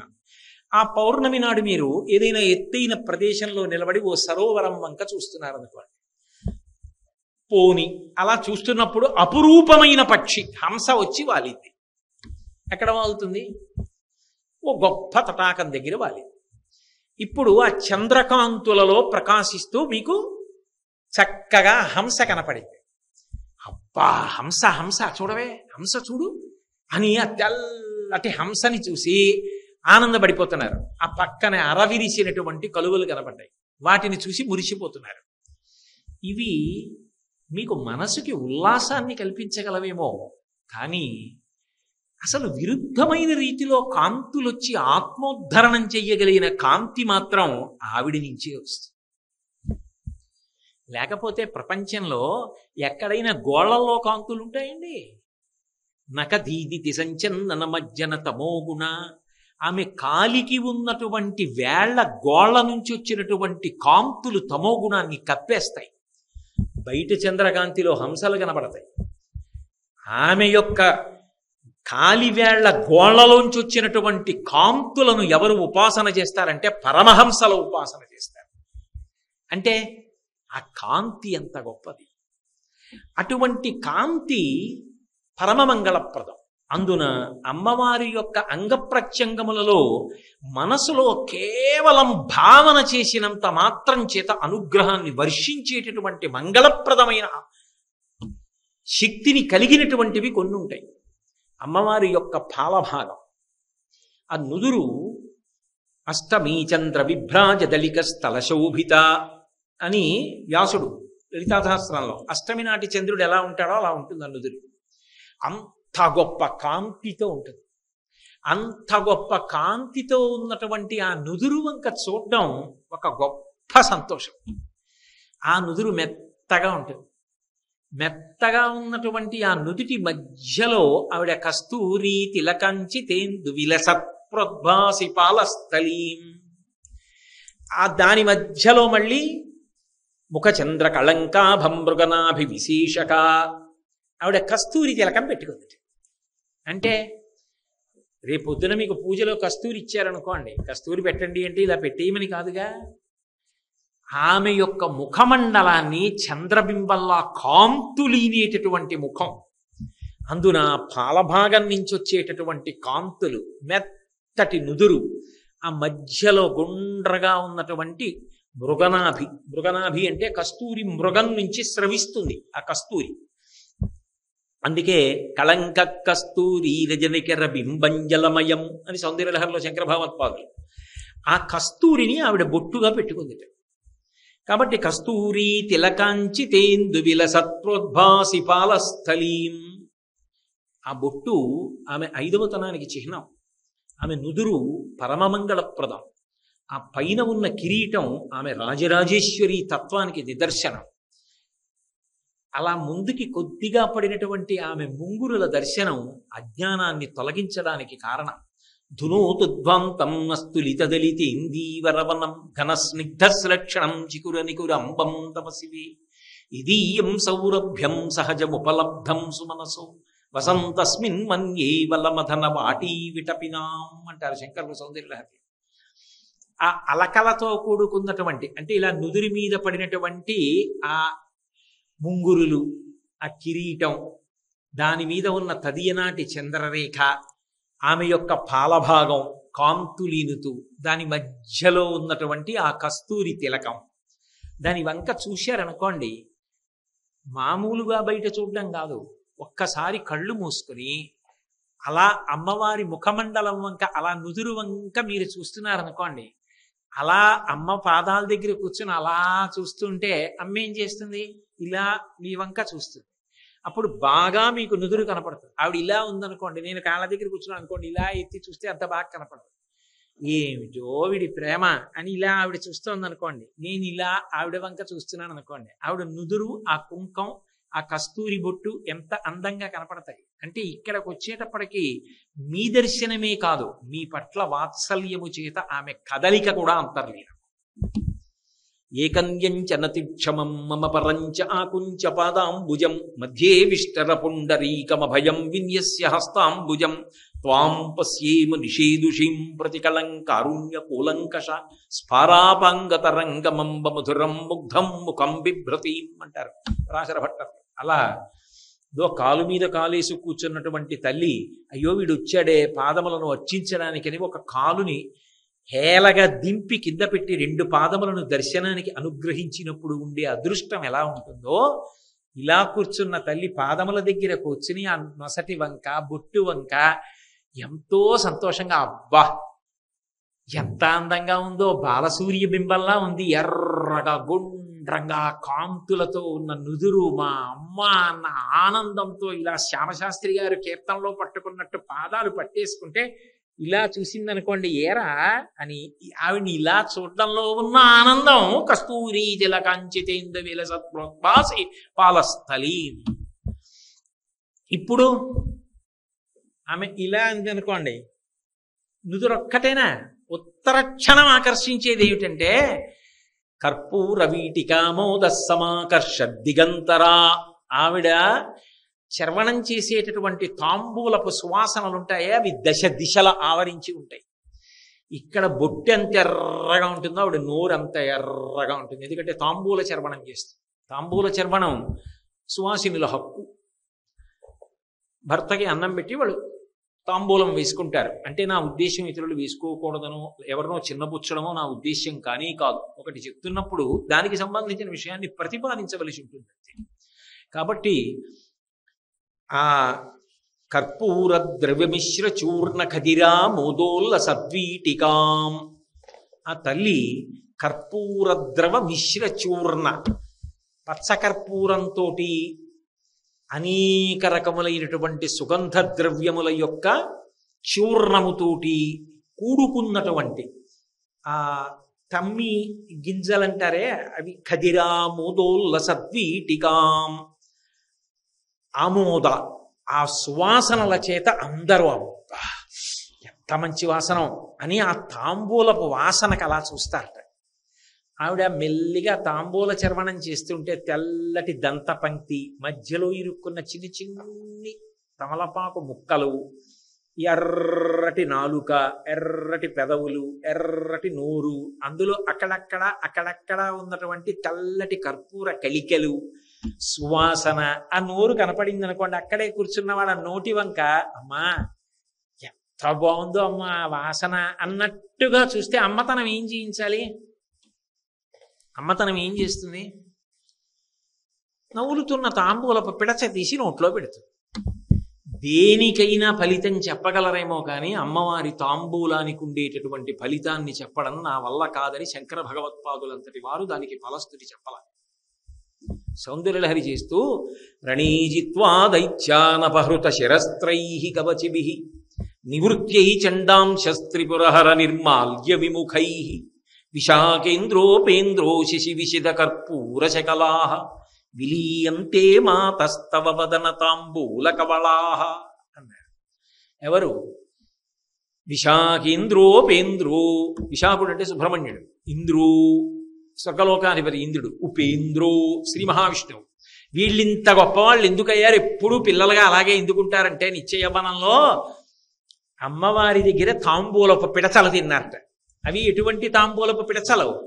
గబగబా వచ్చారట. నివృత్యై చండాంశస్త్రిపురహర నిర్మాల్య విముఖై. శంకరుడు తినగా మిగిలినటువంటి అన్నం తినడానికి కుదరదు. ఎందుకంటే ఆయన చండీశ్వరుడికి ఇచ్చిన వరం. ఆకలి మీద ఉన్నారు, యుద్ధం చేసి వచ్చి గబగబా కిరీటం అవన్నీ తీసేసి అమ్మా గెలిచామమ్మా అని చెప్పడానికి పరిగెత్తుకుంటూ వచ్చేసారు. ఎందుకంటే కవచాలు తీయడం కుదరదు. ఇనప గుండీలు గట్టిగా బిగించేసి ఉంటాయి. కవచం అలా విప్పేయలేరు తొందరగా. అందుకని కవచం తీయకపోయినా ఏదో బాగా ఎక్కువ శ్రేణిలో మార్కులు సంపాదించుకుని క్లాస్ ఫస్ట్ వచ్చినటువంటి పిల్లవాడు అమ్మా నాకు క్లాస్ ఫస్ట్ వచ్చిందని చెప్పడానికి పరిగెత్తుకొచ్చినప్పుడు బూట్లు విప్పేస్తాడు, బ్యాగు అలా పడేస్తాడు. కానీ సాక్స్ విప్పడానికి కొంచెం కూర్చోవాలి, అమ్మకి చెప్పేయాలి తొందర. అందుకని సాక్స్తో పరిగెత్తుకొచ్చేసినట్టు కవచం మాత్రం విప్పలేదట. అందుకని విశాఖేంద్రోపేంద్రో వాళ్ళు నివృత్యై చండాంశస్త్రిపురహర నిర్మాల్య విముఖై రణేజిత్వా దైత్యానపహృత శిరస్త్రై కవచిభిః. పైనున్నటువంటి కిరీటాలు తీసేశారు, ఇలా టక్కుని తీసి పెట్టేయచ్చు కాబట్టి. కవచాలు మాత్రం విప్పకుండా పరిగెత్తుకుంటూ వచ్చేసారు. ఎవరి దగ్గరికి? అమ్మ దగ్గరికి. అమ్మ ఏం చేస్తోంది? శంకరుడికి భోజనం పెట్టి ఆవిడ భోజనం చేసిందని గుర్తు. ఆవిడ భోజనం చేసి ఉంది, చేయకుండాను ఎప్పుడూ కూడా తాంబూల తెరవడం చేస్తుంటుంది. తాంబూల పూరిత ముఖి.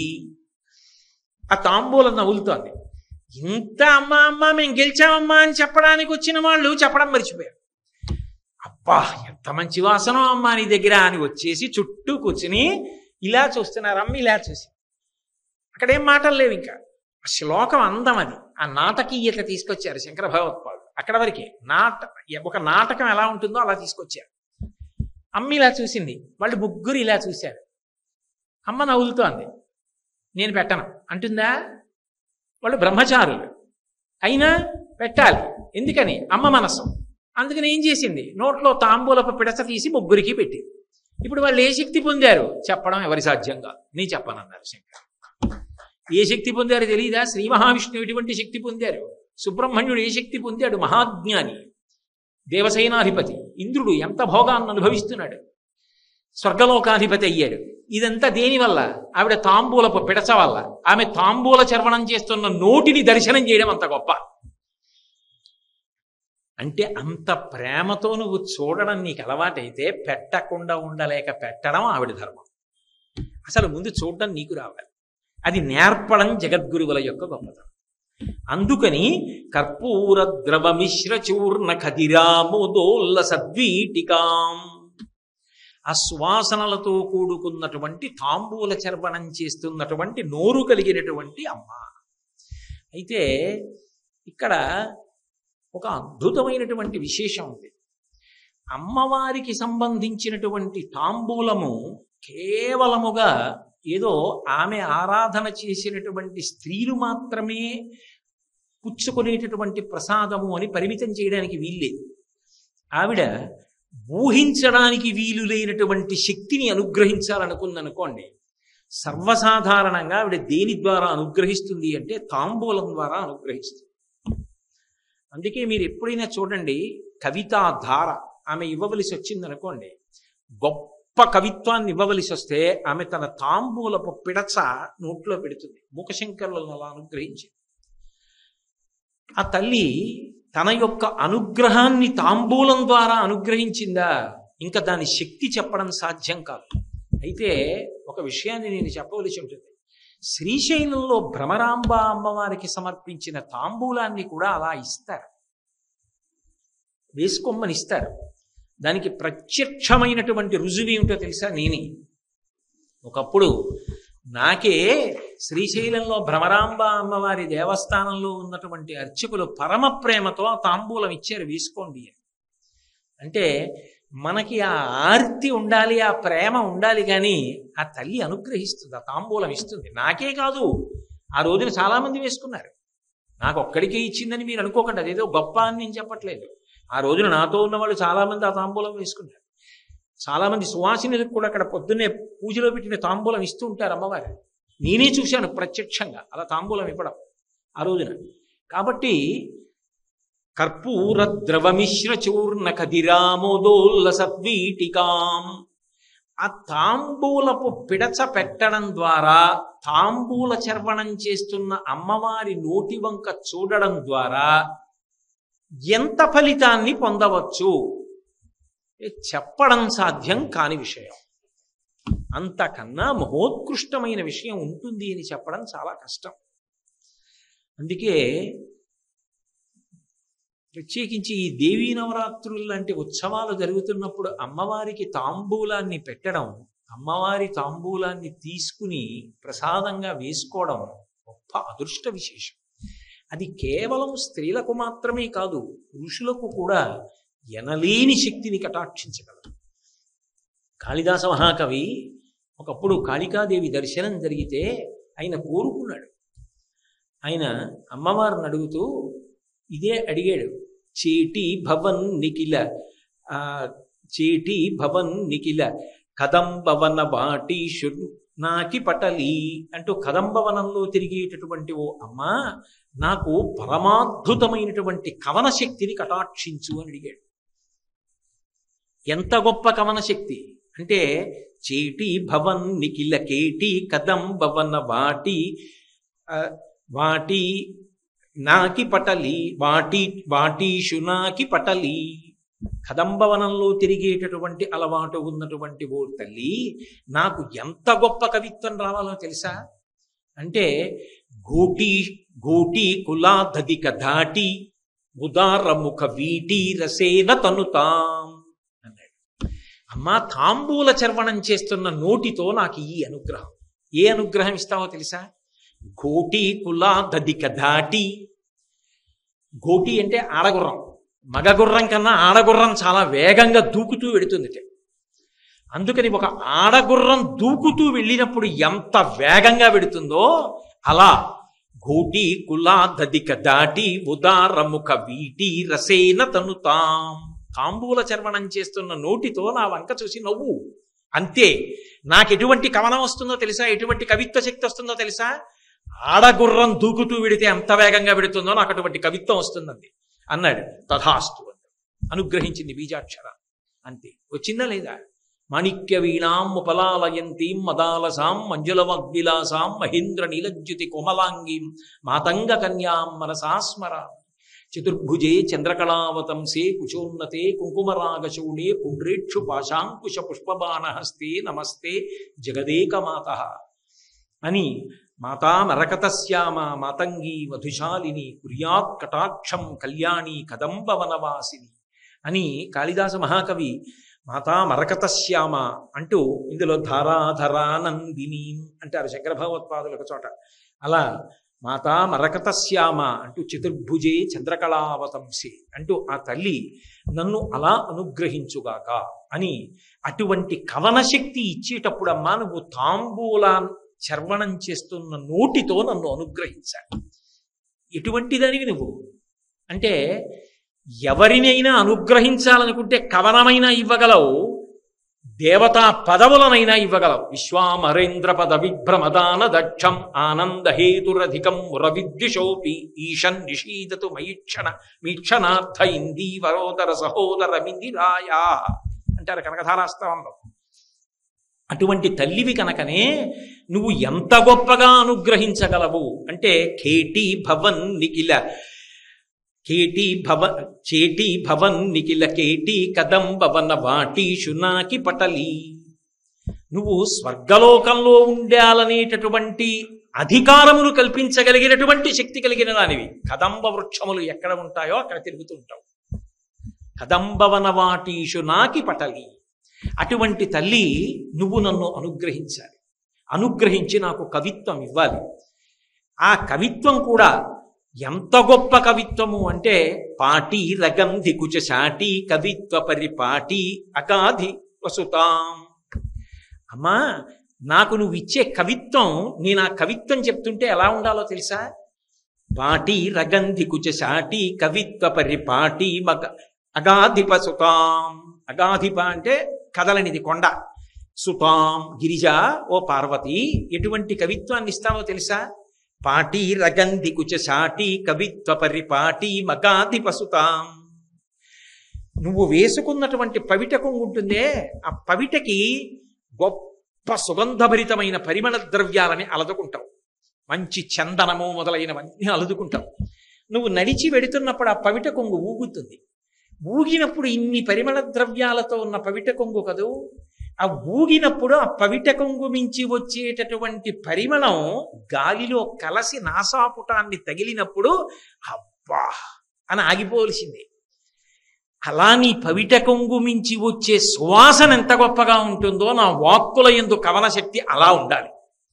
పాటి రగంధి కుచశాటి కవిత్వ పరిపాటి మగాధిప సుతాం. ఓ తల్లి, ఓ పార్వతి నన్ను అలా అనుగ్రహించమ్మా అని ఆయన కోటి రచారుమణి అని ఎంత గొప్పగానో మహానుభావుడు ప్రార్థన చేసి నన్ను అలా అనుగ్రహించి కవిత్వాన్ని ఇచ్చినప్పుడు ఎలా అంటే వీటి రసేన తనుతాం.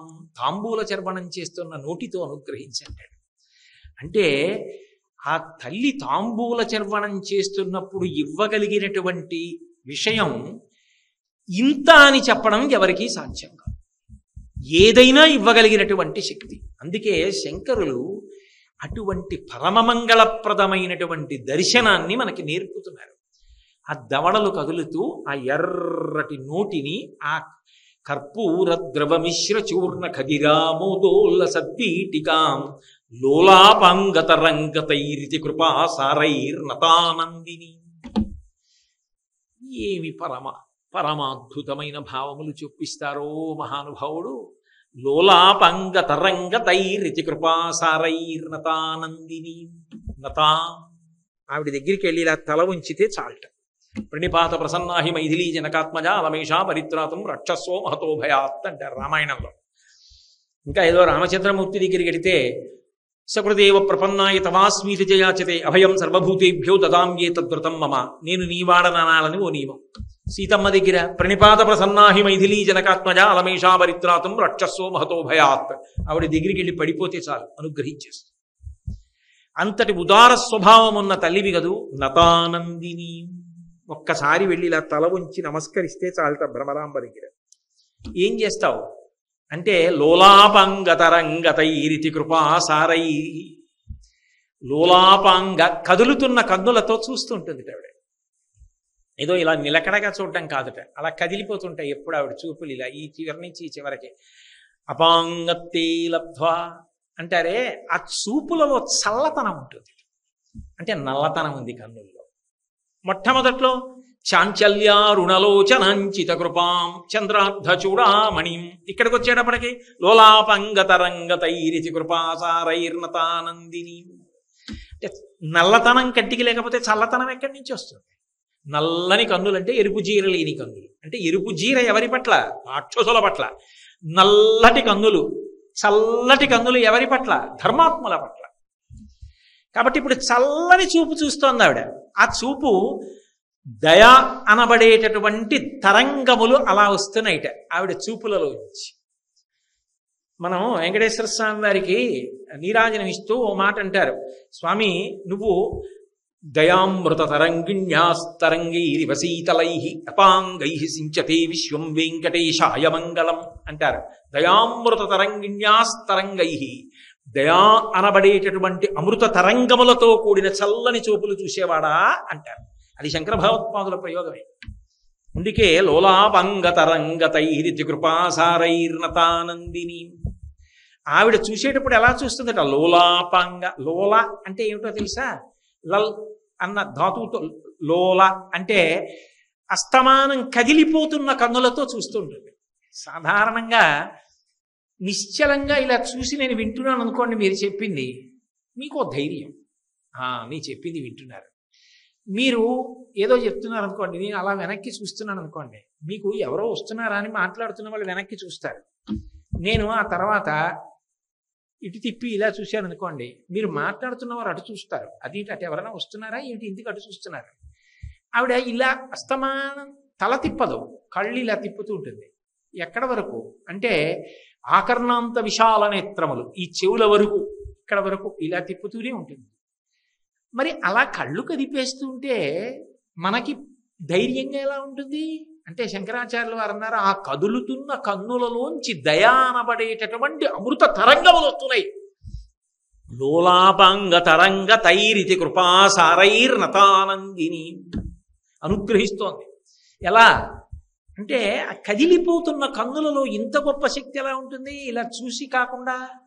అంటే మూకశంకరులు మూక పంచశతిలో కటాక్ష శతకమనో శతకం చేశారు. ఆ శతకంలో ఒక అద్భుతమైనటువంటి విషయాన్ని ప్రతిపాదించారు. అందులో ఆయన అన్నారు, అమ్మా నీలో పిరాగమధికం జనయంతురారే. అసలు ఇదేం విచిత్రం అమ్మా, ఎక్కడైనా నల్లగా ఉందనుకోండి ఒకటి, అందులోంచి ఎర్రటిది పుట్టే అవకాశం ఉండదు. నల్లగా ఉంటే అందులో ఇంకోటి ఎలా కనపడుతుంది? అసలు కనపడదు. అందులో నలుపులో ఎరుపు కలిసిపోతుంది, కనపడదు. పైగా నలుపు నలుపునే చూపిస్తుంది తప్ప ఆ నల్లటి చీకట్లో ఇంకోటి కనపడే అవకాశం ఉండదు. కానీ అమ్మ ఇదేం విచిత్రం, నీ నల్లని కన్నులు నీ భర్త శంకరుడిలో ఎర్రటి భావాలు కల్పిస్తున్నాయి. ఇంకింతకన్నా నేను ఈ వేదిక మీద మాట్లాడక్కర్లా, మీరు అర్థం చేసుకోగలరు. అనురాగములు కల్పిస్తున్నాయి. కాముణ్ణి కాల్చినవాడు నీ కన్నుల వంక నీ చూపుల వంక చూసేటప్పటికీ మాకు తండ్రి అయ్యాడు. చాలుగా, అంతకన్నా పవిత్రంగా మాట్లాడడం దగ్గర పరిమితం అయిపోదాం. కాబట్టి అమ్మ నీ చూపులు ఎంత గొప్పవి అంటే నీలో పిరాగమధికం జనయంతురారే. నల్లని చూపులు, చల్లని చూపులు అవతలవాడిలో వేడి ఎందుకు రగల్చాయమ్మా? ఆయనలో ఎరుపుతనం, రాగము, అనురాగము, కోరిక పుట్టి ఈశ్వరుడు కామేశ్వరుడయ్యాడు, కామాన్ని పొందాడు. చిత్రం కదూ.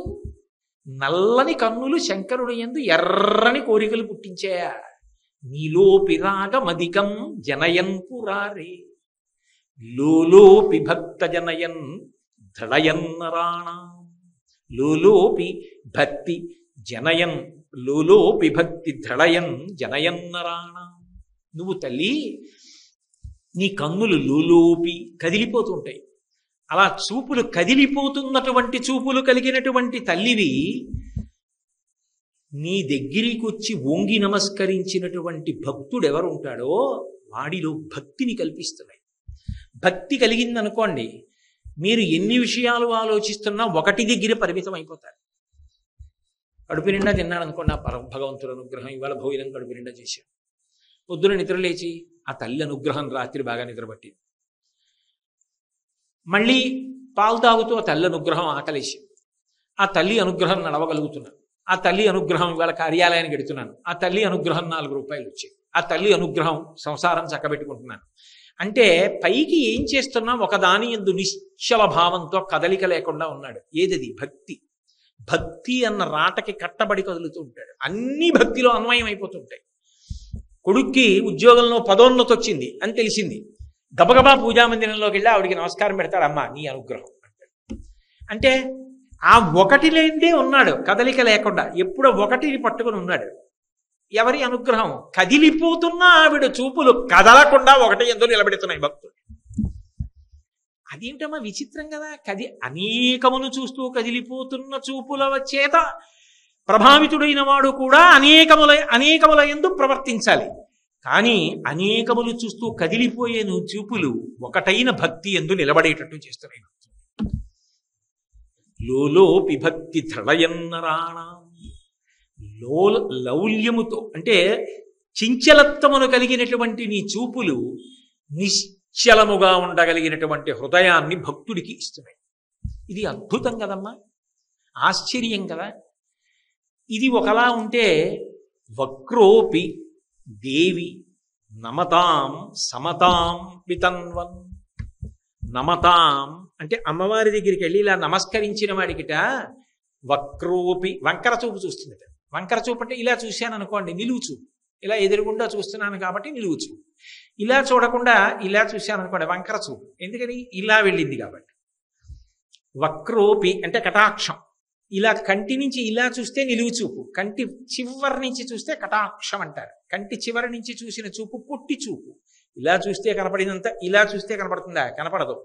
వక్రోపి ఎవరిని చూస్తుందట? అలా నిజంగా తాను మారాలని కోరుకుని ధర్మాన్ని పట్టుకోవాలని కోరికుండి ఇలా వంగి నమస్కరించిన వాడు ఉంటాడే, వాడు అలా ఎదురుగుండా వచ్చి చేయడు, ఇలా పక్కకు వచ్చి చేశాడు. పక్కకు వచ్చి చేస్తేట ఆవిడ ఎంతో సంతోషంగా వక్రోపి ఇలా చూస్తుందిట. ఇలా పక్కకి చూస్తే ఇలా వంకరగా చూసిన నీ చూపు ఉందే అమ్మా, దేవి నమతాం సమతాం వితన్వన్. అదేం విచిత్రమో కానీ అమ్మా, నువ్వు చూసిన వంకర చూపు వల్ల ఆ చూపు ఎవరి మీద పడిందో వాడికి అన్నీ సమానంగా కనపడుతున్నాయి. అన్నీ సమానంగా కనపడడం ఏమిటి అంటే మూకశంకర్లే మూక పంచశతిలో ఒక చోట ఒక మాట చెప్తారు, అన్నీ భగవత్ స్వరూపములుగానే కనపడతాయి తప్ప వేరు భావములిక కనపడవు. ఎక్కడ ఏది కనపడనివ్వండి, తేజోంశ సంభవం, అబ్బా భగవత్ స్వరూపం. అందుకే ఆ కాంతి. భగవంతుడు భగవంతుడు భగవంతుడు అన్నిటి యందు భగవంతుడిని చూడగలిగినటువంటి సమబుద్ధి ఏర్పడుతోంది. దేని వలన? వంకరగా చూసిన చూపు వల్ల. వంకరగా చూస్తే వంకర టెంకర బుద్ధులు రావాలి, కానీ సమబుద్ధి ఎలా వచ్చిందమ్మా? నల్లటి చూపు చూస్తే ఎర్రటి కోరికలు శివుళ్ళు ఎలా పుట్టాయమ్మా? అన్నిటికన్నా విచిత్రం, అసలు నువ్వు చూసినప్పుడు చించలమైన చూపులతో చూస్తుంటే నిశ్చలత్వం భక్తుళ్ళు ఎలా వచ్చిందమ్మా? అంటే ఆమె చూసిన చూపులలో ఆ కదలికలు ఎలా ఉన్నా అనుగ్రహం మాత్రం అద్భుతంగా ఉంటుంది. అందుకే అమ్మ నన్ను అలాగే చూడు, ఇలా చూడొద్దు, ఏదో మామూలుగా ఇలా చూసినట్టు చూడొద్దు, ఇలా చూడు, కళ్ళు కదుపుతూ అస్తస్తమానం చూడు, వర్షించు నా మీద. అందుకే కామాక్షి నృత్యతుమయి తతపాంగ పాత అంటారు మూకశంకర్లు. తడిపేయమ్మా, మళ్ళీ మళ్ళీ మళ్ళీ మళ్ళీ అలాగే చూడు. నేను ఇలా చూశాను అనుకోండి, ఎన్ని మాటలు చూసినా ఒకటి, ఎందుకంటే ఇలా చూస్తే నిజంగా అక్కడ ఎవరున్నారో నాకేం దృష్టిలోకి వెళ్ళదు. ఎందుకంటే నేను ఏ విషయం చెప్తున్నానో దాని గురించిన ఆలోచనలు లోపల నుంచి వస్తూ ఉంటాయి. కానీ నాకు నిజంగా చాలా ప్రీతి ఉందనుకోండి, ఈ పక్కన ఎక్కడో ఏదో పెట్టుకున్నాను అనుకోండి, దాని మీద నాకు ప్రీతి ఉంటే అస్తమానం మాట్లాడుతూ మాట్లాడుతూ మధ్యలో ఇలా చూసుకుంటూ ఉంటారు. అప్పుడు మళ్ళీ మళ్ళీ నృత్యతు మళ్ళీ మళ్ళీ ఇలా ఇలా చూస్తున్నప్పుడు నీ చూపులు నాట్యం చేస్తూ నా మీద పడుతూ ఉండాలి. అలా నృత్యం చేస్తూ నీ వంకర చూపులు, నీ కదులుతున్న చూపులు నా మీద పడాలమ్మా. దాని వలన నాకు సమబుద్ధి రావాలి, నాకు నిశ్చలత్వం రావాలి. అందుకనమ్మా నీ చూపులు కదులుతూ ఉంటాయేమో కానీ కదలని స్థితి దానివల్లే వస్తుంది. లోలాపంగ తరంగ తైరితి కృపాసారైర్నతానందిని. అది శంకర భగవత్పాదుల యొక్క ప్రతిపాదన. అది దాని అద్భుతం. లోలాపంగ, అపాంగ అంటే కంటి చివరి నుంచి చూడడం, ఇలా కదులుతూ ఇలా అస్తమానం ఇలా కంటి చివరికి చూస్తున్నటువంటి నీ చూపులు ఉన్నాయే అవి నతానందిని. వాడు ఏం పెద్ద స్తోత్రాలు చెయ్యక్కర్లేదమ్మా.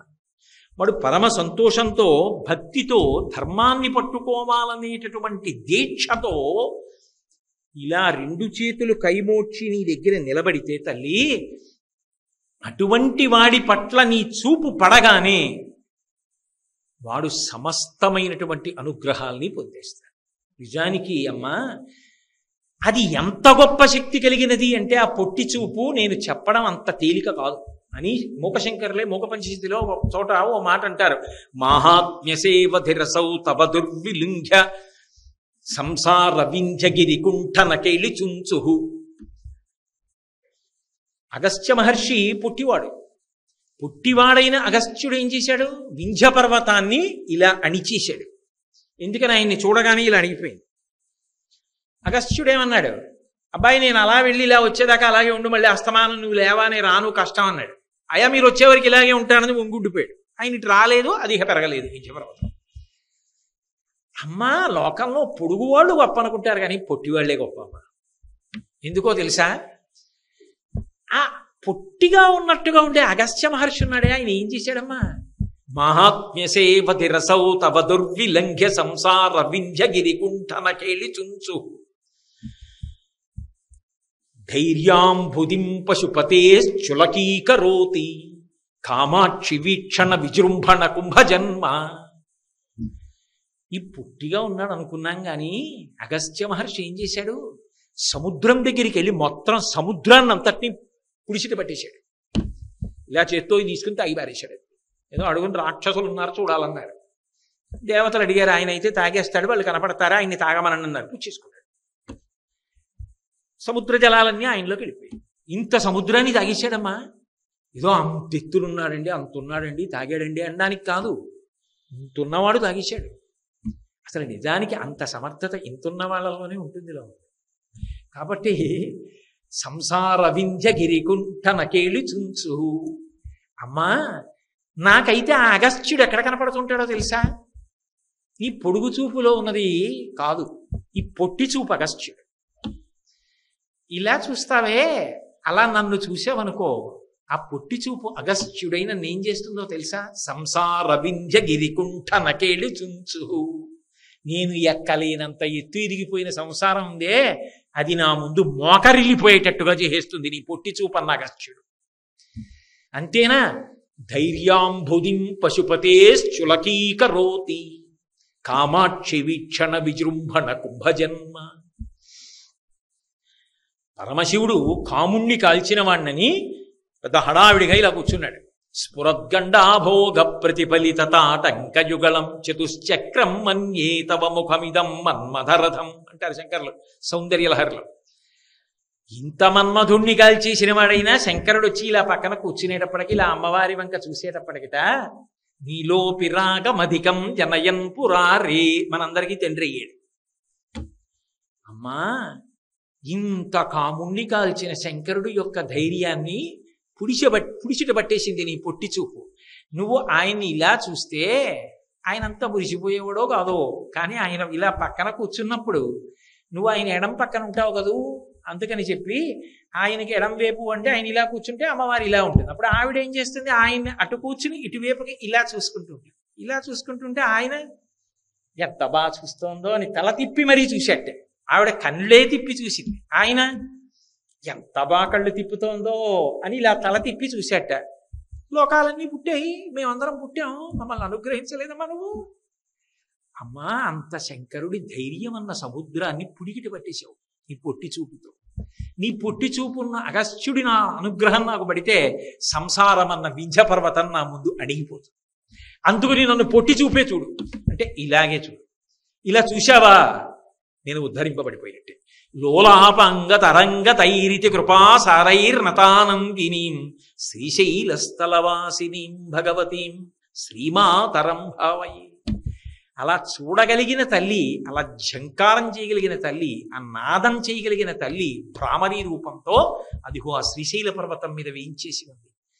ఆనాడు దేవతలు ఎందుకు కోరారో గాని భారతదేశం మొత్తం మీద అమ్మా నీకు ఇష్టం వచ్చిన చోటు ఉండన్నారు, నేను శ్రీశైలంలో ఉంటానండి. అందుకనమ్మా నువ్వు కోరి కోరి ఉన్న క్షేత్రం, అక్కడికి మేము వస్తే నీకు క్షేత్రం కూడా ఇష్టం కాబట్టి అబ్బా నాకు ఇష్టమైన చోటుకి వచ్చిన వాడు రా అంటే నాకు ఇష్టమైన వాడు నా యందు ప్రీతి ఉన్నవాడని నువ్వు పొంగిపోతావు. అప్పుడు నా వంక బాగా చూస్తావు. ఇలా చూడకమ్మా, ఇలా చూడు. లోలాపంగ తరంగ తైరితి కృపా సారైర్నతానందినీం శ్రీశైలస్థలవాసినీం భగవతీం శ్రీమాతరం భావయే.